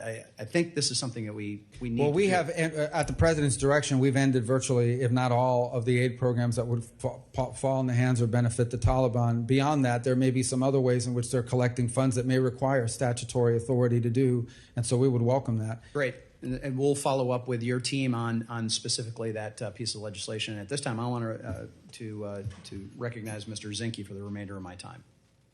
Thank you, Mr. Chairman. Mr. Secretary, great always to see you. I have deep concerns about our ability to provide effective and timely military capability to our allies through the FMS program. I find myself the chair of a working group, and it is probably worse than both of us have thought. It's in need of reform. I'm glad to say it's a bipartisan effort both sides are working on. And Mr. Secretary, I just need your commitment that you will prioritize this, because the President's recent trip to the Middle East would suggest there's a lot of FMS that's coming our way, and we're not in a position to make sure that we fulfill the President's objectives in that. So I just need your commitment, sir, that you'll help us and spend some time with us to wander through this and get it fixed. Yes, it's among one of our leading priorities of reorganization and reform, is to reform that process, to move quicker and moves faster. We get so many complaints. Every bilateral engagement we have is someone complaining about some sale or even a financing deal that was been in place for 5 years and has not yet been delivered or has not yet been approved through the process. So we've got to reform that system. And frankly, the other impediment we have with foreign military sales is our industrial capacity to build munitions quickly enough to deliver for our own needs, but also for the commitments we've made to our partners. So that needs to be improved, and that can be improved if we have a faster system that's delivering on these contracts. I would agree, and I would say our military supply system in this country would not exist if it wasn't for foreign military sales. So with that, thank you for serving Thank again. I appreciate you being here. Thank you. Gentleman yields. Chair recognizes Ms. Sherfullis McCormick. Thank you, Mr. Chairman, and thank you, Secretary Rubio, for being here. My question is about Jordan. Jordan's a close U.S. partner and continues to struggle with economic challenges and lingering extremist threats. Furthermore, the global assistance freeze continues to have a negative impact on Jordan, despite the administration's granting several waivers for military assistance, as millions of dollars for economic assistance remain suspended. This is not only impacts Jordan, but also the security of Israel. A weakened Jordan means a weakened Israel. Jordan has also been a leader in getting humanitarian aid to Gaza. What is the status of U.S. economic assistance to Jordan, including the already congressionally appropriated funds? When it comes to Jordan, the remaining issues in the economic space for them, because they were initially exempted from even the freeze, and there was, however, a holdup on a number of programs involving water, particularly desal. We have approved those. There were 2 that were somehow not moving through the system. Those have now been approved. And I think very shortly, if not this week, early part of next week, we should see that program flowing. We've been in close touch with the Jordanians on it. It's been a source of frustration for them and, frankly, for me. But ultimately, we're going to get all those programs online, if they're not online already. Thank you. I wanted to shift over to the Western Hemisphere. As Senator, we worked together several times, and I thank you for visiting the island of Hispaniola, specifically Haiti and Dominican Republic, within the first moments of being in your position. The recent designation of Haitian gangs as foreign terrorist organization, it sends a clear signal that what their actions are unacceptable and we won't be approving of them. But I have some concerns, and we sent a letter over with Ranking Member Meeks about making sure that it's actually punishing the gangs and not punishing the people. Specifically, we want to make sure that the humanitarian aid that's needed for Haiti actually gets into Haiti. Have you had any kind of steps you're taking to mitigate that? Yes. So we think that designating them was important because, as both you and I know, there are individuals, including living in our home state, who are in cahoots with some of these gangs. And we can talk broader about the Haiti problem because it's something I feel very passionately about. But on the point you're trying to touch on, and let's be frank here, we are concerned that humanitarian groups, in order to distribute humanitarian aid, are often charged, for lack of a better term, tolls. You got to pay them money to let them go. Will that make them subject to sanctions because they paid somebody money to let them go through? That is not the intent of these sanctions, and we don't intend to punish them. The fundamental challenge we have in Haiti is that none of our existing international mechanisms are built for this problem set. Our international mechanisms are largely built to keep warring factions, ideological factions, tribal factions, political movements from each other. This is a country that's being threatened by 35 to 40,000 members of a coalition of criminal enterprises. It's basically controlled by organized crime. It's a very different mission set. So we're undertaking right now a substantial review across the interagency of what options exist to tackle a country that's being taken over by a mafia, for lack of a better term. They don't care about governing the country. They just want to control territory. So if there's no government, there's no one to, it's like allowing the mafia to take over the 5 boroughs of New York. That's what they're thinking. So I also want to make one more point. Why do we have an OAS if the OAS can't put together a mission to handle the most critical region in our hemisphere? And we're going to challenge the OAS to let's build a mission with regional partners to confront this. We're grateful to the Kenyans, but this is a regional problem, and it should have a regional solution. Well, that takes me to my next question also when it comes to Haiti. There's an underlying June deadline when it comes to the MSS. Could you please tell us any way you're trying to handle that? Yeah, we're going to continue to be supportive of that mission for 2 reasons. Number one, because it's the only mission. And number 2, because of the Kenyans, and they've been very brave in their willingness to do it. And number 3, because who's going to join a future mission if the previous mission was abandoned? But we don't believe the MSS mission is going to solve this problem. It could be part of the answer, but it won't alone be the answer. I have a lot of questions, so I'm going to run through it. The next one I want to ask you is also the biggest issue we saw with the mission is their inability to actually fight the actual gangs. Is there going to be any amendment or changes to give them the ability to fight, or is there another option you're pursuing? Well, I think there's 2 limitations. One is the mandate that's been provided to them to be defensive in posture. Unless you go out after these gangs, I mean, just to be frank, these 30, 40,000 gang members have to be eliminated, put in jail, eliminated. You got to get rid of them. As long as they're around, you won't be able to have stability in the country. The other is capacity. They've had complaints about some of the equipment they've been provided. So it's a combination of not having a force posture, not having the legal authority, and not having the appropriate equipment, they claim, to be able to conduct some of these missions. And my last, since I have 1 minute, I wanted to turn towards Africa. I'm happy you talked about energy security. Specifically, when it comes to energy security, we have to make forward movement when it comes to Africa because they have so many minerals. But I'm afraid some of these, our diplomatic footprint has been reduced. And I'm happy to hear that the U.S. State Department is going to have a 6-point plan to bolster trade, but I still have concerns. So I wanted to ask you a few questions to see if you'd be able or willing to support this. Increasing funding to support commercial diplomacy, would you support that? We want to increase commercial diplomacy. I don't know if we need more funding to do it, but we can certainly, we certainly want to make it a higher priority. And also increasing funding for financial institutions to support projects and de-risk those economies. There are many different companies who would like to invest and help us build that footprint by having more economic relationships with Africa so we can have more of a partnership in trade. Would you support increasing funds to those financial institutions? Well, I actually think those would lend themselves to both the Development Finance Corporation and potentially Millennium Challenge Grant opportunities outside of the traditional aid. I think Africa is looking for development. They're not looking for charity. And by the way, we have not reduced any diplomatic footprint other than in the DRC. We had to remove some people because of riots outside of our embassy.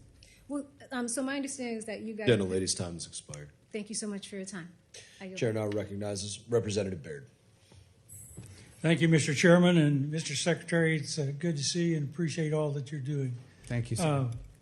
But my question is going to focus on China. You know, they've spent over 2 decades expanding their economic and political influence across Africa, and so becoming the continent's top trading partner and a dominant force in sectors that I think are critical to the United States' interests, particularly in agriculture and critical minerals. So I guess I'm just to ask you, Levin, you covered part of that in your last answer, but I really want to know what part agriculture can play in advancing the U.S. political influence, economic partnerships, and national security in the face of China's growing presence. Well, I think the one point that I would make is, are there opportunities for us to improve the agricultural capacity of many of our partner nations, including in Africa? There's certainly things you can export, and in some markets that would make sense. But we are looking for opportunities to leverage both technologies and advances to allow more productivity in the agricultural sector. And that's what these countries want, particularly in Africa. What they will tell you repeatedly over and over again is they're not interested in aid, they're interested in development. They want our assistance to develop and to develop capabilities.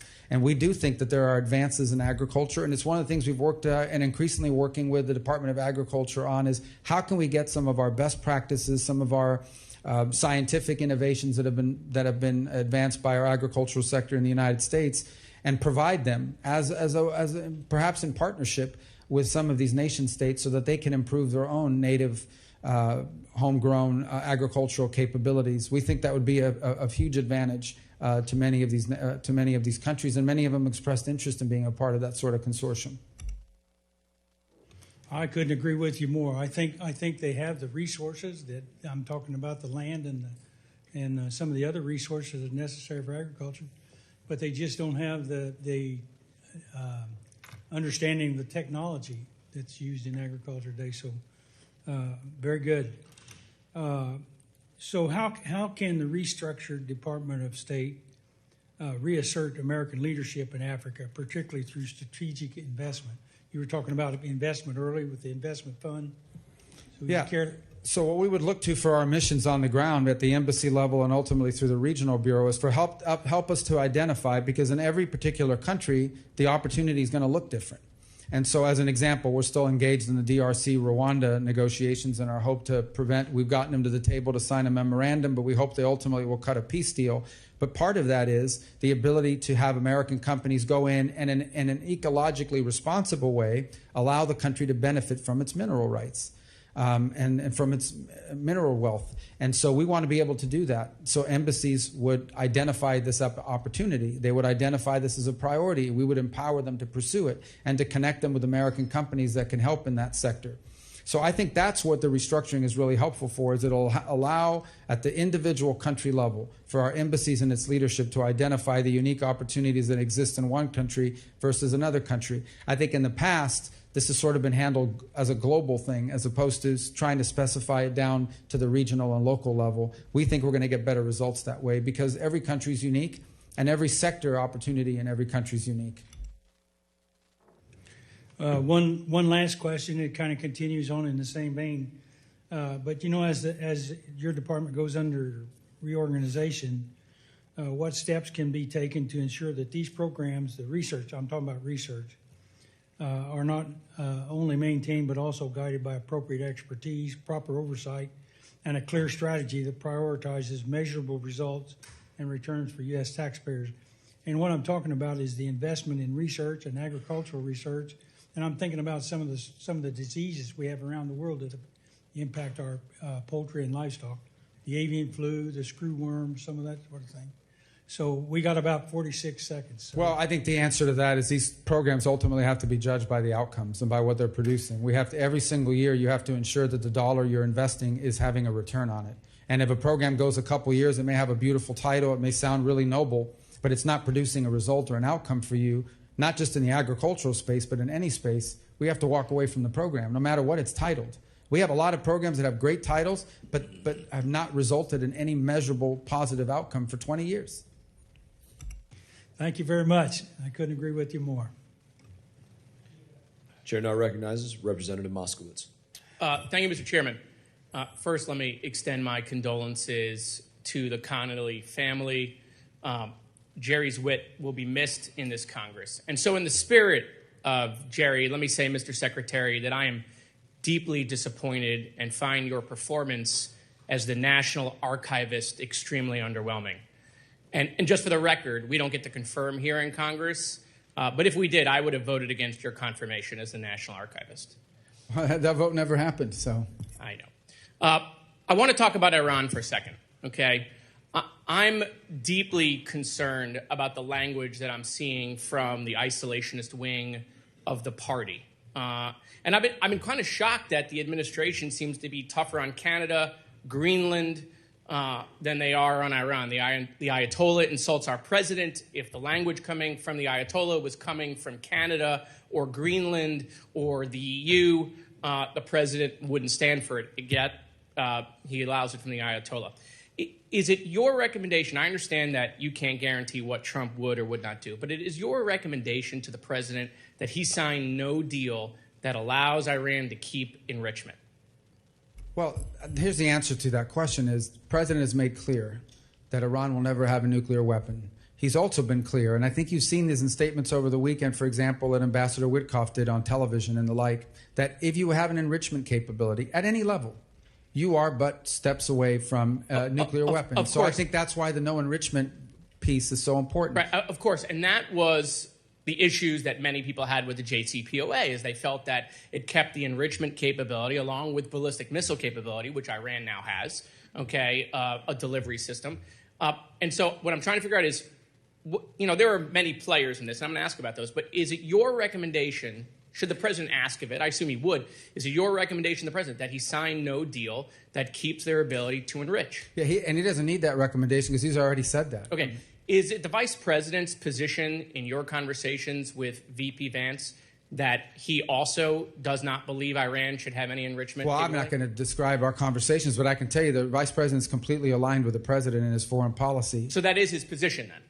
The position that they shouldn't have enrichment. Yeah, is that the vice president? If they have enrichment, then they will have a weapon. Or at least there'll be and everybody in the administration has been consistent on that. Okay, what about Mr. Witkoff? Is it his position that Iran should not be able to have any enrichment capabilities? He has said so in public interviews as recently as this weekend, that this is not an enrichment deal, what level Iran gets to keep enrichment. What they have said is if Iran wants a civil nuclear program, like they want to have nuclear energy, there's ways to do that. Other countries have done it without enrichment. That opportunity is available to Iran if they seek it. They haven't been interested in it because they want to keep enrichment. That's the crux of what we're facing here. So any deal the Trump administration is not going to look anything like JCPOA. Is that your position? The Trump administration has been very clear that Iran will not get to enrich because if they enrich, they're a threshold nuclear power. Okay. I want to shift for a second. There was just a leak that is now national news that Israel is poised to strike Iran. Where did that leak come from in the administration? Do we know what department leaked that? Is that being looked into? Well, I'm not aware of the leak that you're discussing. I'm obviously, I wouldn't discuss intelligence matters and even verify whether it's even true. I also don't think it's a mystery, though. Irrespective, I'm not talking about the leak, I'm not talking about the news story, that Israel has made clear that they retain the option of action to limit Iran from ever gaining a nuclear capability. I don't think that's a mystery, but I wouldn't comment. If I had read the article, I wouldn't comment on intelligence matters, confirm or deny them. As far as leaks are concerned, I don't know. I read stuff in the news every single day that I look at and say, I don't know where these people are coming up with. Well, I mean, they're given polygraph tests in FEMA to determine where leaks are coming from. That's been well reported and not disputed by anyone in the administration, that they're literally going employee, sitting them down, putting them up to a polygraph, putting them up to, an oxygen monitor, trying to test their heart rate to figure out if they're leaking to the media. Is that sort of same application that is happening in FEMA going to be applied to the National Security Team and to the State Department to figure out who is leaking?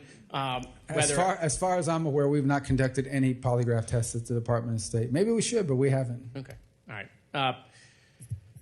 So I just want to be clear, because there is a lot of confusion depending on the day, the week, and a lot of the reporting that's coming out, is that any Iran deal, is it your recommendation that should go to Congress to I actually think the law requires it. If you recall, we passed legislation here a few years ago, and it requires that Congress has a right to weigh in on any deal and could actually reverse any deal. I forgot the acronym for the bill, but it was one that was passed a few years ago, and I was in the Senate when it passed. It was after JCPOA.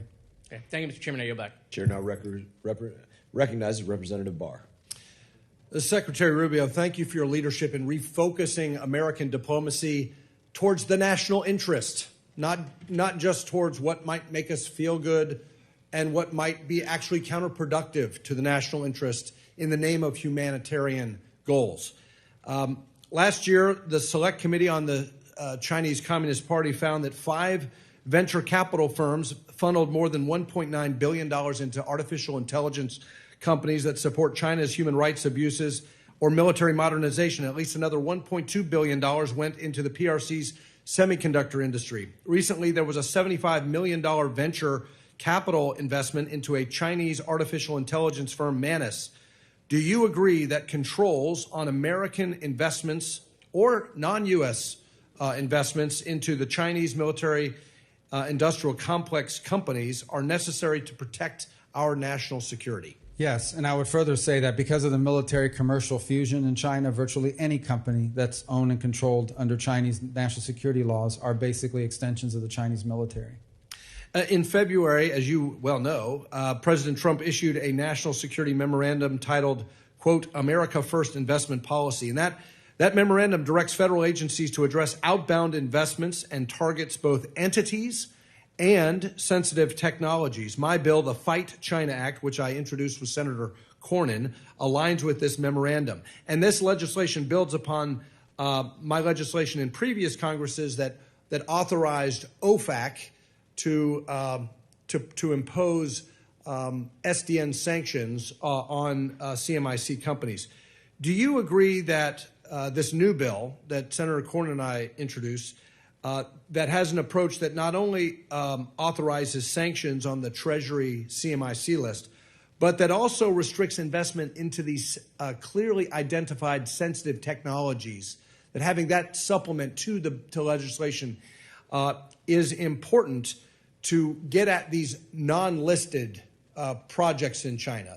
Yeah, I haven't seen the bill, but I think the concept you're outlining is in full alignment with the president's executive order, and that is to both look at individual companies they're being invested in, but also specific technologies at the cutting edge in particular, and especially those that have applications that could be contrary to our national security if in the wrong hands, and certainly the Chinese Communist Party would be the wrong hands. Yeah, I'm concerned that if we rely exclusively on entity lists, that we're going to be missing venture capital and private equity investments in non-public companies in China that nevertheless threaten our national security. If they can go on a list for clarity, great.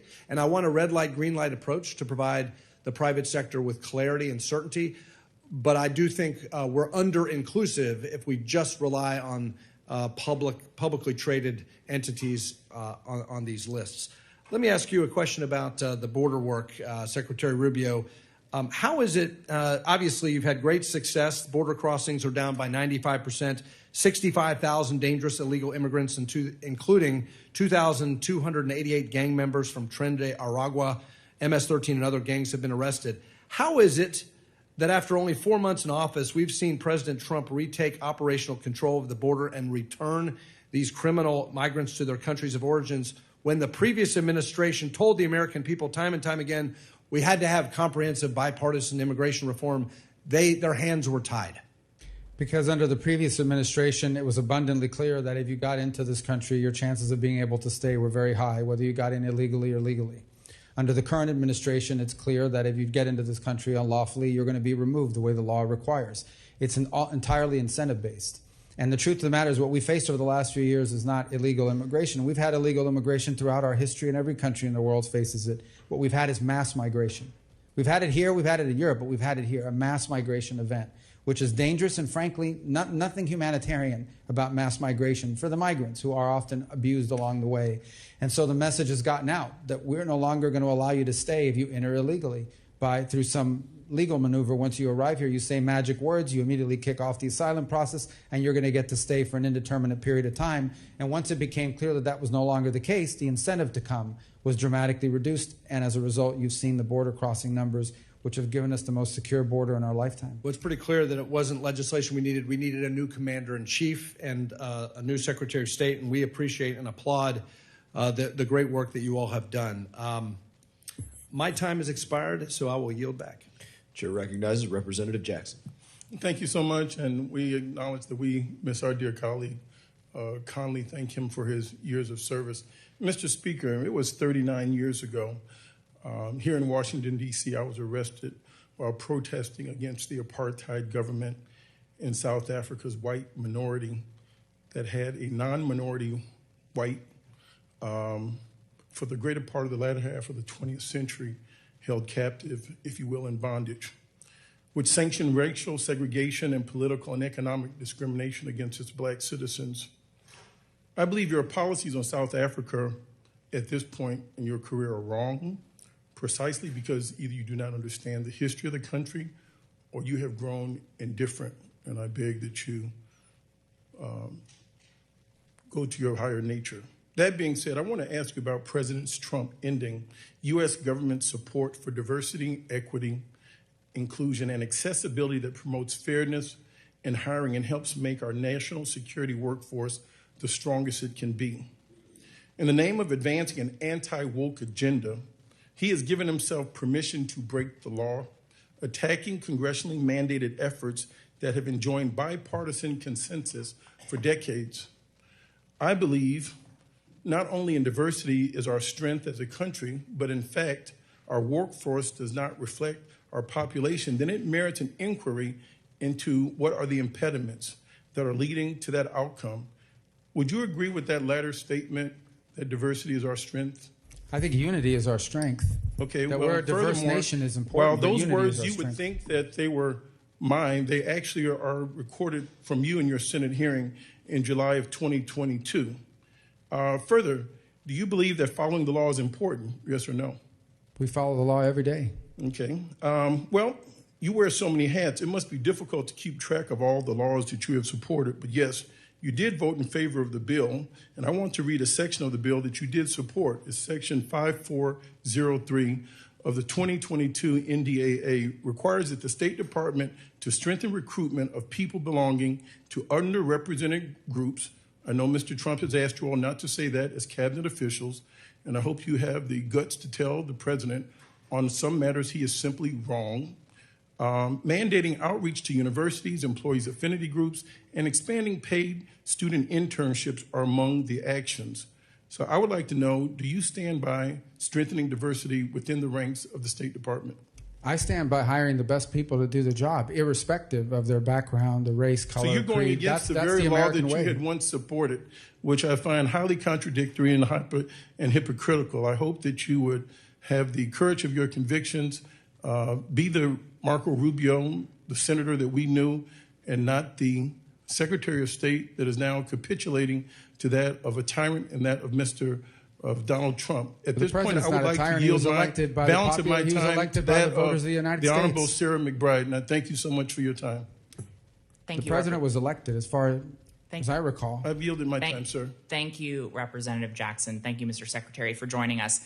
We've talked a bit about the administration's proposed almost 84% cut in the international affairs budget, not just the USAID budget, but the international affairs budget, which includes the State Department. But I want to hone in on one line in particular, which is a 71% cut in the account that includes international disaster assistance. Now, we got a glimpse into what this reality would look like if this budget was implemented back in March, when the administration, when the U.S.'s response to a devastating earthquake in Burma was dwarfed by China's response. I think China's response was about 15 times greater than our response. Now, after that, we sent a letter to you that unfortunately we did not get a response to, asking several questions about the administration's decisions to essentially turn our back on the people of Burma. Now, as you said, foreign assistance, including international disaster assistance, is not a charity. It's a strategic investment. And when we were not there in Burma, it allowed China to fill the void. So I guess my question is, did you advise the president then, or are you advising the president to make decisions that pull the United States back from the world stage and allow China to play the good cop, eat our lunch on the international aid stage, and increase China's soft power? China spends, even now, a fraction of what we spend on foreign aid. It's not even close. It's a laughable difference. As far as Burma, the reason why we did respond to Burma, the problem is that the junta there hates us, and they're pro-China, and they were still bombing their own people right after the event happened. As you, as a senator... Time has expired. I yield back, Chairman. Representative Davidson is recognized. Thank you, Chairman. Mr. Secretary, thank you for being President Trump's Secretary of State. People back home love you, think you're doing an awesome job, and they would want me to relay that to you, and I certainly feel it as well, so thank you. Secretary Rubio, Ukraine has been one of the largest recipients of U.S. foreign aid. We've given Ukraine well over $200 billion in aid since the war began, since Russia invaded them, and I've voted against all of it.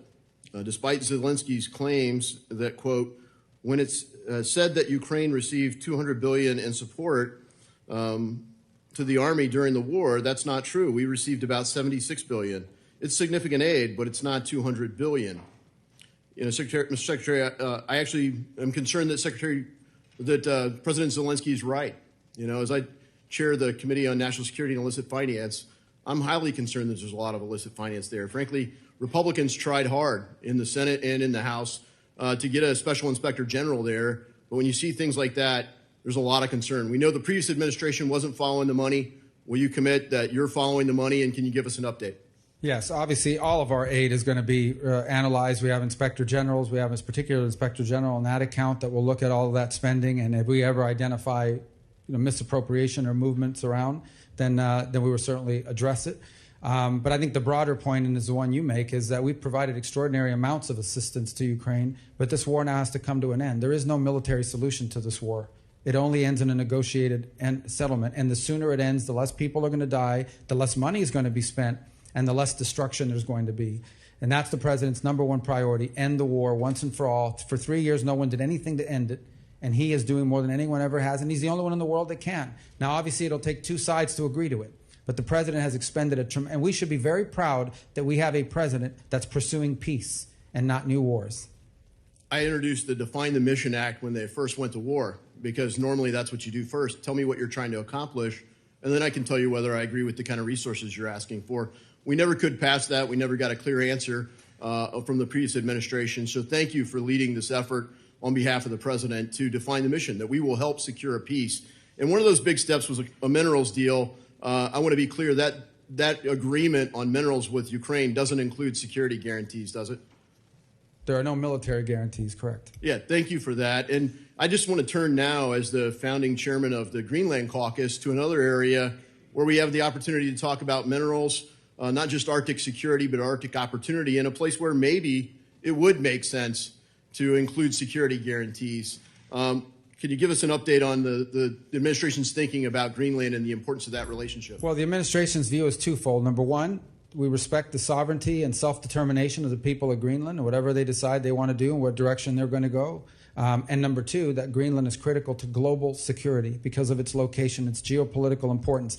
That is not new. That has been known and that has been viewed for a very long time. It's why we've had a military presence there since before World War II, but certainly since then and during the Cold War. It is located in a part of the world, in the Arctic region, that we believe is going to become increasingly important in terms of global security. And we don't want to see Greenland fall under the influence of China or Russia or any other potential adversary. We want to ensure that it remains safe and it's strategically important. And that's his primary view. He views it as critically important to global security.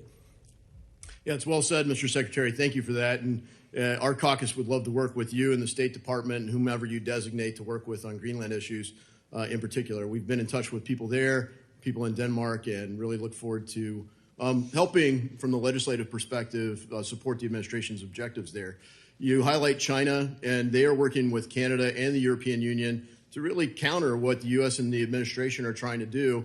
And I'm really concerned about that relationship with China. I think one of the cornerstones of American strength is the power of the U.S. dollar as the world's reserve currency. As we talk about stable coins and the future of money, China is trying to counter that. Could you talk about the future of money and the role of China? Well, obviously, China is trying to create an alternative world order that they dominate. And we obviously are not in favor of that and will not allow that to happen. And one of the best things that we can do is get our own fiscal house in order. Yeah, well said. You know, I think the future of money is one of the most important debates that we're having. China has implemented an Orwellian central bank digital currency. They're trying to impose that in the United States. And unfortunately, they have allies. People in our own government that want to build a central bank digital currency, link it to digital ID. I will submit that we are not going to counter China by being more like China. And I think, you know, the administration for leading with that, saying we're not going to embrace the central bank digital currency here and working to bolster the strength of the dollar as the world's reserve currency. Thank you. My time's expired, and I yield back. Recognize Representative Stanton. Thank you very much, Mr. Chairman. Before I make some remarks, I just want to say, as was said earlier, Jerry Conley, who we lost today, a great member of this body, a passionate advocate for the people of Virginia, particularly public servants working in the federal workforce. He was a mentor to so many of us who came into Congress after he started, and just one of the greats, and he will be missed dearly. Mr. Secretary, thank you very much for being here today. In 2016, you warned, quote, "The world without American engagement is a world none of us wants to live with," unquote. I couldn't agree more, and I bring it up today because the threat from China has grown, not just due to global shifts outside of control, but because of political choices by this administration. Short-term moves with no thought for long-term consequences. The Chinese Communist Party has spent years claiming America is too divided to lead and too unstable to trust. When you became secretary, many of us hoped you would help lead the fight to combat this propaganda, because that's exactly what you did so well serving in the United States Senate. For example, Mr. Chairman, without objection, I'd like to submit for the record the August 2023 op-ed written by then Senator Rubio on this very subject. Without objection? Yeah. Secretary Rubio, in this op-ed, you wrote that strong, credible deterrence against Beijing is the best way to keep, quote, far-flung controversy from impacting our way of life. You added, quote, "If there's even a hint that the United States will not honor its security commitments, it will encourage Beijing to engage in more hostility to test our resolve." I thought your framing was especially smart here because you weren't just warning about policy. You were making the case for credibility. And I couldn't agree more with then Senator Rubio. But here you are today as Secretary Rubio presenting a very different record. As Secretary, we've seen you defend or be complicit in reckless foreign policy that Senator Rubio once warned against, like strategically incoherent tariffs that alienate our allies, alliance-breaking decisions that weaken our national security, partnership neglect that isolates us, abandoned commitments that shred our credibility, and hand China easy propaganda wins. None of this is deterring China, Mr. Secretary. In fact, my concern is that unless we course correct and fast, this administration is handing Beijing a string of I told you so moments that only strengthen their position. Look no further than the Vice President. In February, Vice President Vance took the stage of the Munich Security Conference not to criticize our adversaries, but in a rather stunning moment to attack our allies. In fact, he literally said, quote, "The threat that I worry about most about vis-a-vis Europe is not Russia, it's not China, it is the threat from within," unquote.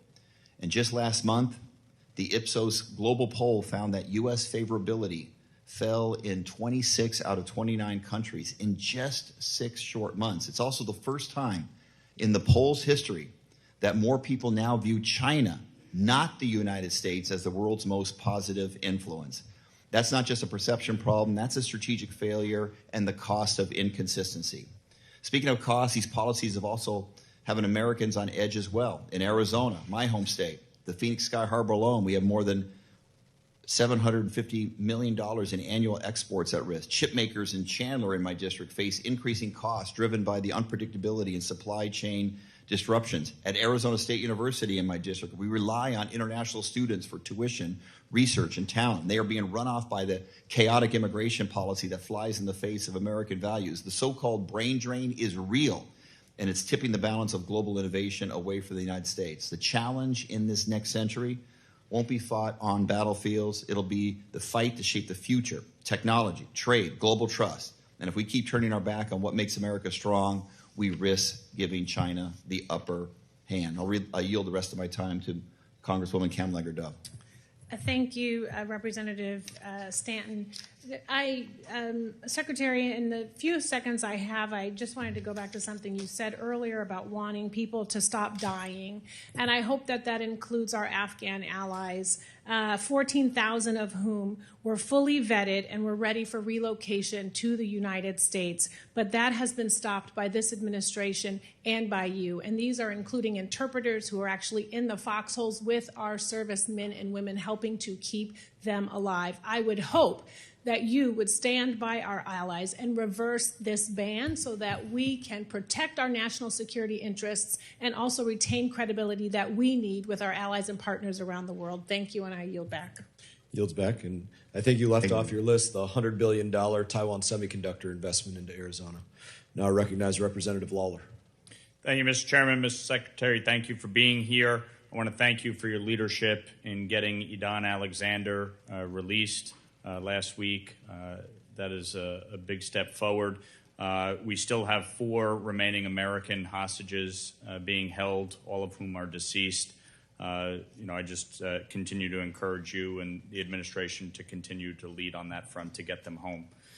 Last Congress, we passed legislation to create a special envoy for the Abraham Accords within the Department of State. The Biden administration refused to fill that position. I know we have the Middle East envoy, but I would ask, can you commit to bringing this forward to the president so that we can get this position filled? Yes, that's in process. Thank you very much.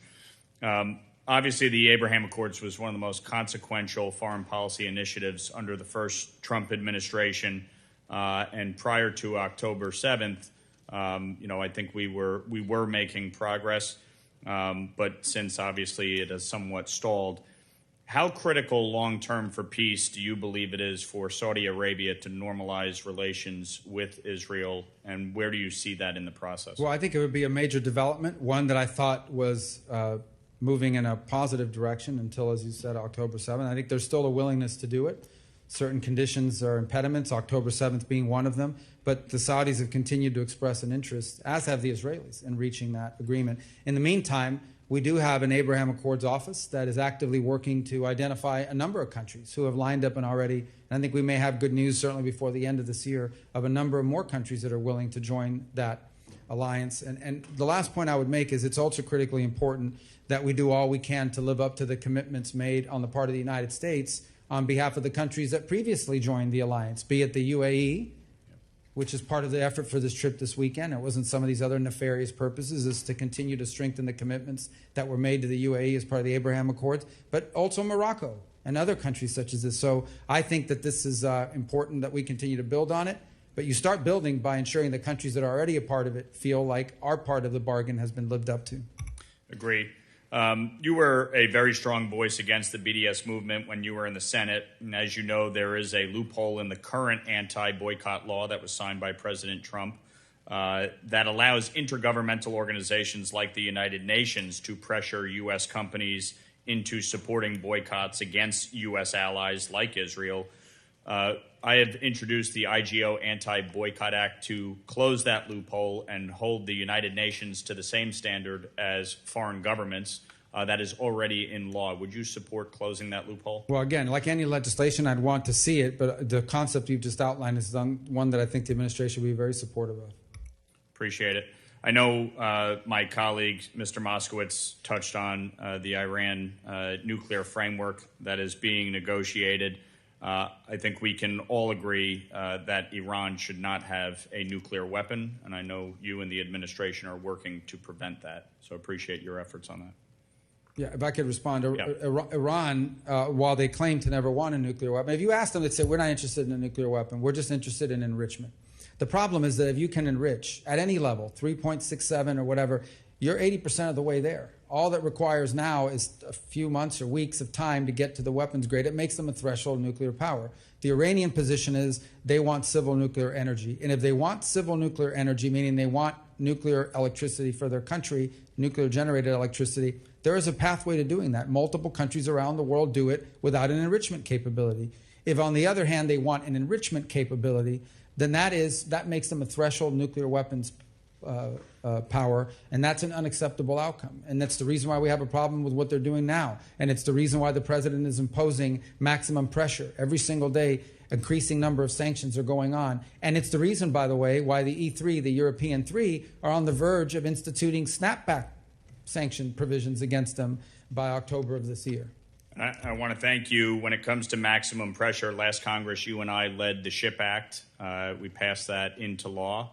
And this administration has already taken significant steps to enforce this SHIP Act, as well as the Iran-China Energy Sanctions Act, to go after the financial institutions facilitating the trade.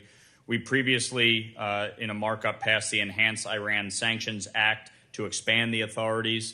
Would you support that effort to continue to provide the administration with enhanced capabilities to crack down on this illicit oil trade? Absolutely. Very good. Thank you, Mr. Secretary. Thank you, Mr. Chairman. Representative Costa. Thank you very much, Mr. Chairman, for this important hearing today. I, too, like many of our colleagues here today, mourn the loss of our dear friend, Jerry Conley, and our thoughts and prayers go to him and his family. Mr. Secretary, there are a couple of different issues I want to touch upon here that have been raised, but I would like clarity on. First of all, would you agree that the transatlantic alliance, the partnership post-World War II, has been a hallmark of freedom throughout the world? Yes, and it continues to be a strong feature of our foreign policy. Yes. You said that you had not discussed post-closures as it relates to those in Europe as part of your overhaul of the State Department. 4 are in France, 3 are in Germany, 1 in Italy, 1 in Portugal, 1 in Brazil, not Europe. But and then I thought you said that no determination has yet been made with those post-closures? No, there was an article. Some of these are cultural places, like I forget the exact ones, but they're not even embassies or consulates. But they're not being closed, but I don't know where these things are coming from. I mean, people are putting stuff out there. Now, if you could respond with a letter on that point, I would appreciate that. Sure. Well, I can tell you this. If the we Consul find a post General that's I know wasteful, in Portugal we'll close it, is our oldest. What's that? And the Consul General's post in Portugal is our oldest historically. I don't know where that's coming from. I mean, that's a press report. We'll clear that up later on. Mr. Secretary, America has been the beacon of light for democracy post-World War II, certainly. And almost every president has been used as a voice of a defender of democratic principles.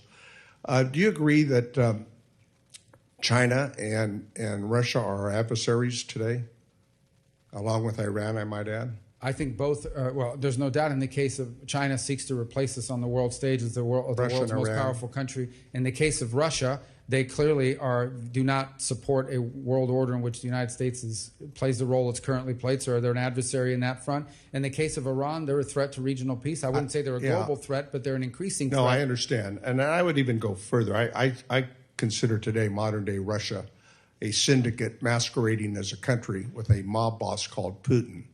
And so in these negotiations, I want to do a comparative analogy. The president has indicated that with Iran, as we've noted, that maximum pressure are the tactics that will be used to engage Iran to ensure that they do not obtain nuclear capability. Is that correct? Maximum pressure on Iran? Right. As compelling them to not seek a nuclear weapon? Right. Correct. Or the alternative is worse? Yes. In the negotiations that the president is trying to seek a ceasefire and a peace between Ukraine and Russia, I would like to ask you why the president has not considered using maximum pressure on Russia to ensure, which we have the ability to do so. Sanctions are being considered, as you know, over in the Senate, additional sanctions, to pressure Russia into a ceasefire mode and to a peace agreement, realizing that they've broken the last 3 agreements they've had with Ukraine in the last 20 years. Well, I think the president has made clear that he understands clearly he has options with increased sanctions on Russia if necessary. He would prefer that they agree to a peace deal. And so it's a process of trying to encourage them to reach peace. If ultimately that doesn't work, the president has publicly stated he's very well aware of the sanctions options, devastating sanctions options that he has. And I just want to make sure that we're clear about this because we have leverage on Russia. And it's not clear to me that we're using it in the same sense that we're using it with Iran. And I think, frankly, we and our allies must be together in defending democracy. And certainly Ukraine is a democratic and tending to become more democratic, wants to join with the West, with the European Union, as well as ultimately with NATO. And I think Poland, Romania, and the Baltic states are watching very carefully to America's commitment to Ukraine. Let me go on quickly here. The effort was raised, and you commented on Armenia and Azerbaijan, another country that Azerbaijan that has not kept its commitments in the Minsk Accord. We've tried to get Republican and Democratic administrations to forego the waiver on Section 907 on military aid to Azerbaijan. Finally, last year, the Biden administration rightfully refused to issue the waiver. I think it should be permanent. What is your position, and will you commit to not resisting Section 907 waiver again this year that would block military aid to Azerbaijan? Well, we haven't made a determination on that yet because what we're focused on right now is getting them to agree to a peace agreement that does not cause them to invade a neighboring country in Armenia. We would like to prevent that from happening. The president's very committed to preventing wars, and we've tried to outline to both sides, especially the Azerbaijani side, the tremendous benefits that would come from signing a peace deal and not engaging in a war that we would find to be destructive, counterproductive, and the last thing we need right now in the region. And Armenia is looking for our help and our support. Representative Kane is recognized. I yield back the balance of my time. Thank you, Mr. Chairman. And Mr. Secretary, it's good to see you here today, and thank you for joining us. As we evaluate the State Department's budget and posture, we must ensure that its structure, priorities, and resources are aligned to effectively advance U.S. national interests. That includes ensuring global health assistance is targeted, transparent, and focused on delivering life-saving care where it is needed most. PEPFAR has been an incredibly successful global health program over the past 20 years, and it's something that America should be proud of. However, the world has changed in those 20 years, and the U.S. should begin helping other countries take ownership of their HIV prevention and treatment efforts. To ensure success, we should make sure that there are planned, predictable, and negotiated timeframes. So in this committee's efforts to reauthorize the State Department, how can we define in statute the mission of the Bureau of Global Health Security and Diplomacies to facilitate transfer of ownership for global health programs to partner countries? That's a great question that we'd have to collaborate on in terms of statutorily defining what those benchmarks are. But I think the broader point is the best foreign aid is foreign aid that comes to an end because it's achieved its purpose. In the case of PEPFAR, where today 85% of its recipients are still receiving assistance, you want to reach a point in which one of two things happens. The transmission of the disease stops, but also the partner nation has built the capacity to be able to handle it themselves. Not PEPFAR specific, but many of these programs, what ends up happening is even if they do achieve their initial goals, it now morphs into some new target that's created in order to continue to sustain the program. So ideally, what you want to see is foreign aid that goes into a country, deals with the acute problem, but ultimately helps the country have the capacity to deal with the chronic problem, to prevent it from becoming a problem. And I think that's the ideal benchmark. You define it through a period of time, through gains year over year, and ultimately designed to increase partner capacity so the day will come where they can self-sustain. I think many of these countries would like to see that happen. What cannot continue is this open-ended spending all across the world on all kinds of things. We just can't do that. We are by far, it's not even close, we're by far the most generous nation on earth on foreign aid, by far. And we'll continue to be, by far, with no other equal, including China, despite all this alarmist stuff. But at the same time, it's got to be forward our national interest, and it cannot be throwing away taxpayer money. So recently, companies have begun developing novel HIV prevention therapies that last longer and can increase adherence, improving HIV prevention outcomes and reduce costs. As this committee seeks to reauthorize the State Department, how can we ensure that the Bureau of Global Health Security and Diplomacy is encouraged to quickly deploy these American innovations to PEPFAR partner countries? Well, I think at the statutory front, we can, in the reorganization, in fact, if you're able to do a reauthorization, we can build that into the law and into the requirements. From a management perspective, it's what we should expect of our people. In essence, every single year when we engage in something, you have to be able to outline how is this in the national interest, how do you measure success, and it has to be analyzed on a regular basis to ensure that it's delivering. You don't want to be 10 years into a program before you realize you spent all this money on a title that sounds good, but you didn't get the outcome. And now you got to keep funding it, or someone will come up here and create a protest or lead an effort. We had this entire thing called, I call it, the foreign aid industrial complex of NGO on top NGO on top NGO on top of NGO, who have built this massive monster complex of foreign aid. In some cases, one project has like 15 subcontractors underneath it before it finally reaches a local partner. That's outrageous. We cannot allow that to build and continue to build in that way. Okay. And then New Jersey boasts an unrivaled biotech industry that provides many products to the PEPFAR program, including HIV diagnostics. As you integrate PEPFAR's functions into the Bureau of Global Health Security and Diplomacy, how are you looking to ensure that diagnostics will continue to be a key component of the PEPFAR program? That's great insight. That's the kind of input we want to see. And that's the kind of input we want to work with you on and members of this committee on. These are the kinds of things that we can build ultimately in an authorization bill, but more importantly in our internal practices, again, to ensure that when we're providing aid, it's the right aid and the kind of aid that helps us meet the benchmarks that we've set. And how does PEPFAR fit into your broader vision of foreign assistance that advances U.S. national security and global health security objectives? It's a program we're proud of. It's one of the first programs we restored after the 90-day pause. Even before that, it's one of the first programs that I've highlighted here today. 85% of the recipients are on it. But it does need improvement. The program does need improvement. Thank you. Yield back. Representative Alma. Thank you, Mr. Chairman. Secretary Rubio, do you know what this is? I'm sorry, my LASIX is not as good. That's all right. I'll explain. This is a ready-to-use therapeutic food, also known as a RUF.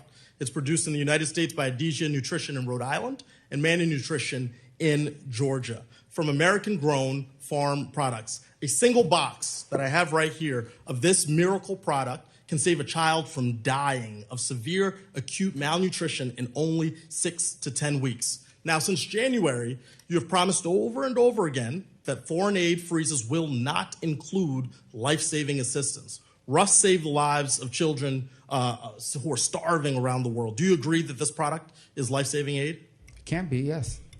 Well, Secretary Rubio, the World Food Program estimates that 8,000 children die from hunger every day. Until last Friday, over 123,000 RUF boxes were purchased for Sudan, but were sitting in Rhode Island in a warehouse because of State Department delays. So my question for you is, are you doing everything you can to keep starving children from dying? There was no State Department delays to that being deployed. There may have been other delays, but it wasn't State Department. There were State Department delays. And it is clear that you have not done everything you can do to keep these kids from starving, because there are another 185,000 boxes of RUFs that the U.S. government and taxpayers have already paid for sitting in that same warehouse, all because the State Department doesn't have a plan doesn't have his stuff together to get this rolling. So I can think of several countries where this aid is desperately needed, where these boxes of roughs could save hundreds of thousands of children's lives. And these delays have real consequences, not just for starving children, but also jobs at home. I talked to the CEO of Adija, who said they had to lay off 10% of their team due to the lack of payments from the U.S. government and a lack of clarity in March. So Secretary Rubio, will you commit to making decisions needed to move the remaining 185,000 boxes of roughs to countries that need them by the end of this week? Well, I'd be interested to learn what those impediments are. Well, we've been talking about this for a while. I've sent you letters since January. But there's January. no impediment on our end to distributing that. There are impediments. There I'm speaking directly to the Sudan source. is a war zone. Secretary, I'm reclaiming my time. This exists as a impediments. problem, and you have not acted. That's false. And maybe it's the case that you have too many jobs, because I know it's the case. It must be a lot to be the national security advisor, the national archivist, or the head of USAID. That's a lot. I understand a lot of footballs. You're a football player. That's a lot of balls to catch. But the issue here is we have children who are dying. So will you commit to continuing to fund the production, transportation, and distribution of these domestically produced life-saving products to save starving children around the world? They're approved now.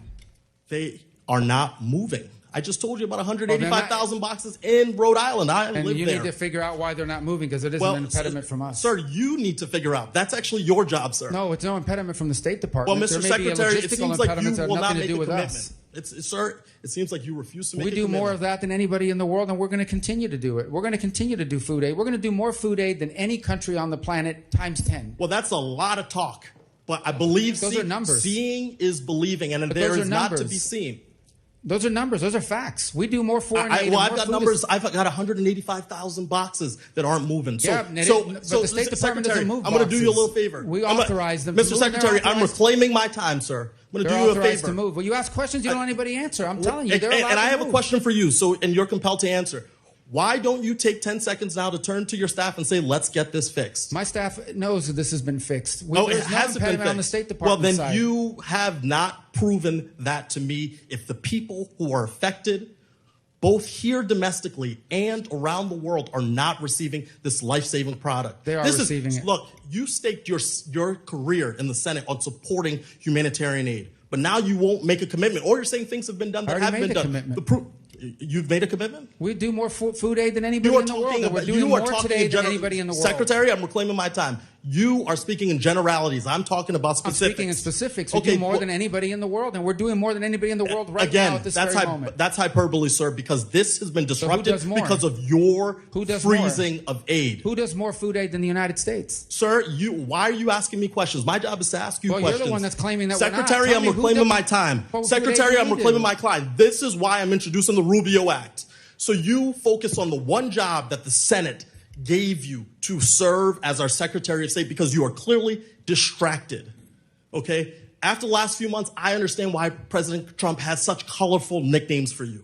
You're obedient. You're following the rules. You will do anything the president tells you to do without regard for the law, the Constitution, America's security, or standing as a leader in the world. Unlike you, I do not fear crossing Donald Trump. I refuse to give up on these children. I will be calling you once a week until you take action to fund RUF and actually prove that you're doing this job to make sure you know how many children have died on your watch. Will you pick up my call? No children are dying on your watch. Will you pick up my call, sir?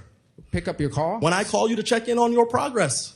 Our progress is already being made. We already do more than anybody in the world. No, but he's made some strong accusations here. We're doing more than anybody in the world. That food is being distributed now, and he knows that. Very good. Representative Mills is recognized. Thank you, Mr. Chairman. First, I can tell you I won't be reclaiming any time. Secretary, I will make sure that you have the opportunity to answer questions. I think that you've done an amazing job. I think that well before you actually became Secretary, when you were sitting in the Senate, you proved yourself as a leader in foreign affairs. I can remember you and I, when we were campaigning in 22 together, we were at an event with Ron DeSantis in my district, and we sat and talked about foreign policy, and you're one of the most knowledgeable people I've ever met with, so thank you for stepping up to the challenge. I also want to go ahead and rebut a couple of things, because I believe, as you do, that history, an understanding of history, and the understanding of our 7 articles, 27 amendments in our Constitution is what makes you a good legislator and a good member of the federal government. They keep talking about this $400 million plane gift. to Qatar. And you tried to answer this multiple times, but I want to paint some history here. In 1945, U.S. President FDR gifted a Douglas DC-3 to King Abdulaziz, which marked the beginning of a civil aviation in Saudi Arabia. This airplane is nothing more than a reason to complain about the president that knows how to advance U.S. interests. And it's actually more about trying to conflate optics with actual outcomes. This is a long-standing history, and so I just want to go ahead and let people know what that actually is. Now, as you know, I was one of the first members of Congress to go to Syria after the fall of the Assad regime, met with the incoming and transitional government, with al-Shara, with al-Shabani, and with his transitional government. I absolutely support the idea of lifting the sanctions on a conditions metrics base, which is allowing them to not only rebuild Syria, because for those of us who understand history, the road to Damascus travels through Baghdad. We know there's twin and sister cities, and we know that the stability of Syria ultimately impacts the outcome and the stability of the region. I think that what al-Shara has done to show inclusivity and plurality is commendable in the beginning. I mean, he has one of his ministers who is a female Alawite who I spoke with who said, I have full authorization, not just window dressing. He has actually talked about the plurality and inclusiveness of the government and its elections to guarantee that the Druze, the Alawites, the Christians, the Muslims, and all who are there will actually be a part of the incoming government and elections. He's also working with Israel to speak right now, where he's blocking weapons transports through Syria into Lebanon from Hashd al-Shabi, the Iranian-backed militia, to try and make attacks against Iran. He's working with Iraq and the United States and the CTS teams to help combat ISIS, Daesh, to guarantee that they're still weakened, but also guaranteeing that he's pushed Iran out to make sure it's not a proxy state. It's a historical moment for Syria. 50-plus years, the Russians have had a stronghold under the Assad regime. And I commend you on your support for this and also the Caesar Act when it passed. Secretary Rubio, I have a question with regards to Iran. We understand that the nuclear negotiations are going on and there's much to be done. But could you give us some of the highlights to what these metrics and conditions will be in the administration to guarantee that not only do we see an Iran that is free of nuclear weapons, but a potential change and fall of the Iranian regime?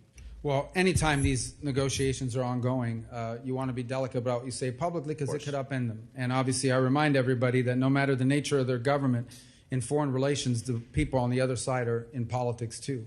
So they have their own balances that they need to have in terms of what they say publicly. What I think has been abundantly clear and the president said is, number one, Iran will never have a nuclear weapon. And he's discussed that there's one way to do it, which is not an ideal way, and the other way to do it is for Iran to agree to a deal. What is a deal that does not allow Iran to get to a nuclear weapon? It is a deal that doesn't just say we commit not to getting to a nuclear weapon and taking them at their word, but ensure that they do not have the capacity, the continued capacity to enrich. If they can enrich, then you are basically a threshold nuclear power that at any time can accelerate that process and get to that point. So that is the goal of these negotiations, to create an incentive model where if they give up their enrichment capability, they will receive some sanctions relief commensurate with it. That's the hope. That's what we're working on, because the alternative would be something far more destructive, and we seek to avoid that if possible. Thank you, Mr. Secretary. And obviously to stop the funding of the proxy militias like Houthis, like Hamas, like others, which I know that you have been adamant about. I want to switch to Brazil, if I may. Mr. Secretary, as you're certainly aware, the alarming human rights decline in Brazil. We've seen pervasive censorship, political persecution targeting the entire opposition, including journalists and ordinary citizens. What they're now doing is an imminent politically motivated imprisonment of former President Bolsonaro. This crackdown is extended beyond Brazil's borders, impacting individuals on U.S. soil. The 2023 Financial Times article actually talked about this. What do you intend to do, and would you be looking at Supreme Court justice sanctioning of Alexandra de Moraes under the Global Magnitsky Act? That is under review right now, and it's a great possibility that will happen. Thank you so much, Mr. Secretary. With that, I yield back. Representative Jayapal. Thank you so much, Mr. Chairman. Thank you, Secretary Rubio, for being here. On March 21st, 2025, the State Department approved the revocation of a student visa for Remeza Öztürk, a Turkish citizen who is a graduate student at Tufts University, apparently simply for writing an op-ed. According to an internal State Department memo, you took this action under your discretionary authority to revoke visas, and soon after you revoked her visa, armed and masked plainclothes officers snatched Ms. Ozturk off the street and transported her to a prison in Louisiana. Mr. Secretary, do you really think that Ms. Ozturk's op-ed results in a foreign policy consequence for the United States? I believe that case involves someone whose visa we never would have granted had we known ahead of time. I'm not asking you that question. I'm asking you if you think an op-ed, but that's exactly, in fact, what happened. The State Department wrote a memo concluding that you did not have sufficient grounds to revoke Ms. Ozturk's visa. There was no evidence showing that she'd engaged in any activities that were a threat to national security. And in fact, in May, a federal court ordered Ms. Ozturk's release from detention, noting that the sole basis for the government's detention appeared to be the fact that she co-authored this opinion piece in the Tufts newspaper in March of 2024. Where in the Constitution does it say that the Secretary of State can override the First Amendment protections of free speech? Is there a footnote that I missed somewhere? There's no constitutional right to a student visa. But is there a constitutional right? Does it say somewhere that Marco Rubio gets to determine which speech is appropriate and revoke student visas based on what you think constitutes free speech? There's a statute that says the Secretary of State gets to determine whether someone is a threat. We deny visas every day all over the world. Do you think that the Immigration and Nationality Act trumps the Constitution of the United States, Mr. Secretary? Well, Congress can always change the law if you want, but I'm telling you, Mr. in the meanwhile, I have the authority, I will continue to revoke the visas of these people that come here to tear this country apart. You said that, Mr. Secretary. Let me reclaim my time, because you are talking about revoking student visas based on what somebody says, and that means that you are trumping the legal supreme court, the supreme law of the land, which is the Constitution of the United States. No one has a right to a student visa. Mr. Rubio, why did the administration need to use masked, armed, unidentified agents to whisk somebody off the street and deny her counsel for almost 24 hours after her arrest? Well, you'll have to ask the agencies that did that work. I'm not responsible for that. I'm responsible for revoking the visas of these people that come to tear this country apart. Secretary Rubio, I'm talking about this particular case where you revoked the student visa of a Turkish citizen who was a graduate student who wrote an op-ed that you didn't like. And suddenly you allowed for masked men to whisk her off the street. And you have multiple jobs, apparently. You're the national security advisor as well. So don't tell me it's not your job. Who snatches her off the street? We don't do the snatching, but I can tell you we do the visa revocations. Let me ask you about the national security consequences of people, masked men on the streets, snatching people off the streets. If these are legitimate law enforcement agents carrying out proper arrests, why are they hiding their identities? Because then radical crazies will try to hurt them. So you think that U.S. agents who have almost always gone without face coverings, even when they're arresting some of the country's most dangerous criminals, suddenly have so much to fear from a graduate student who wrote an op-ed that they need to be masked? Is that that law student was a guest in the United States on a student visa. No one's entitled to a student visa. So you revoked her student visa based on an op-ed which trumps the supreme law of the land, which is the Constitution. Someone's coming up here to stir up problems on our campus. We're going to revoke their visa. She didn't do any of that. She wrote an op-ed. She wrote an op-ed, and I'm talking to you about her particular case. Claims and your claims. Those are not the facts. You reclaiming my time. You revoked her student visa because she wrote an op-ed. Would you revoke? We're going to do more. I have another question for you. Would you revoke the visa of someone in the United States who published claims that, quote, Jews are an untrustworthy and dangerous group? Yes or no? We will revoke the visa of anyone who's in this country as a guest who's here to stir up trouble. Are you going to revoke the visa of somebody who made that? In the case, I'll look at it. I'm looking to get crazy people. Actually, it's not just about revoking. You actually, Secretary Rubio, excuse me, reclaiming my time. Can you explain to me why the Trump administration granted refugee status to Charles Kleinhaus, the white Afrikaner who tweeted that exact statement that I just said? There's the case. That's not a visa. You granted that person to enter the United States. That's someone that applied here through a totally different process. Secretary Rubio, visas are a privilege. Secretary Rubio, deny them all the time, and we'll revoke revoked a visa based on an op-ed, and then you allowed for masked men to snatch somebody off the street. Your time is expired. That's your claim. That's not accurate. Recognize Ranking Member Meeks for a closing statement.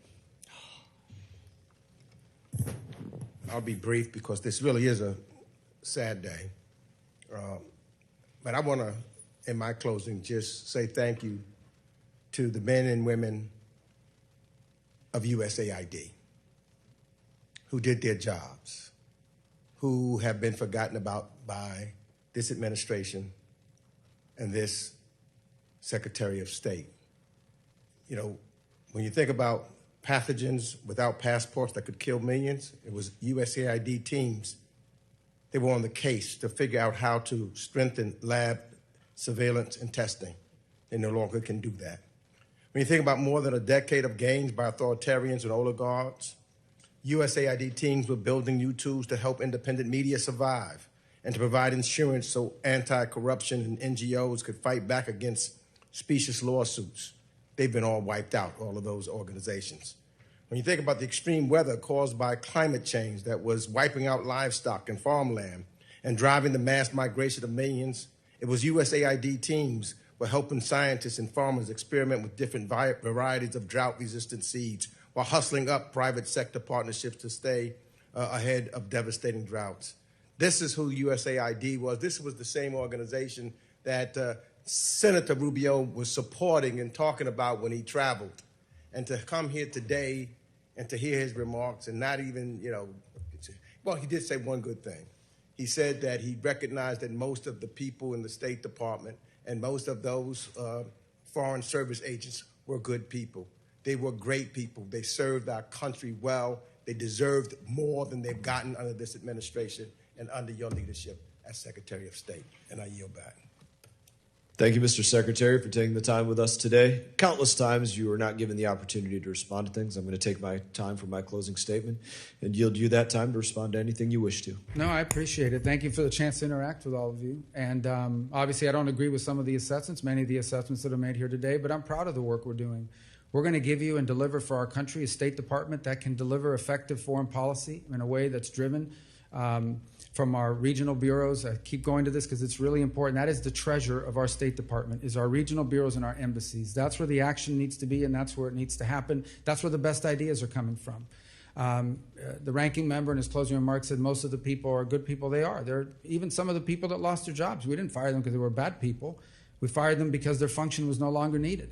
Or they were removed. I'm proud of the reforms at the State Department. To date, I believe there's been we've had some people leave early, as they always do, and retire, but by and large, we've only had about less than 200 people removed from positions as a RIF because we closed down the Global Engagement Center and one other bureau. But we've undertaken a very meticulous and careful effort to develop a State Department that is going to be able to deliver results for the American people. The bottom line is this. We live in an era in which our foreign policy has to be driven by the national interest. What is good for America? What makes us stronger, more prosperous, or safer? That's it. That's our foreign policy. And everything we do, foreign aid, diplomacy, trade deals, arms sales, all of it has to be driven by that consideration. What the answer to that question is different in different countries and in different parts of the world. They just are. That's the way foreign policy has always been. That's the way it needs to be again if it's going to be successful. And that's what we're committed to delivering. And hopefully being able to work with you, we'll provide you. We've received all the input from various members of this committee on both sides of the aisle. We're almost done with our comment period. We'll have our final proposed reorganization that will be available to you in a congressional notification at that point, an official notification, not the preliminary. And then we can continue to work from there. And if, in fact, you're going to undertake the work of reauthorizing the State Department, I think that would be phenomenal. We would welcome that and the opportunity to work with you to create these structures in a permanent and enduring way. Thank you. Point of order, Mr. Chairman. Point of order. Members of the committee may have some additional questions for the Secretary, and we ask that you respond to these in writing. Mr. Chairman, point of order. Committee rules, all members may have 5 days to submit statements, questions, Mr. Chairman, point of order. For the record, subject to length limitations. Without objection, the committee stands adjourned. Point of order, Mr. Chairman.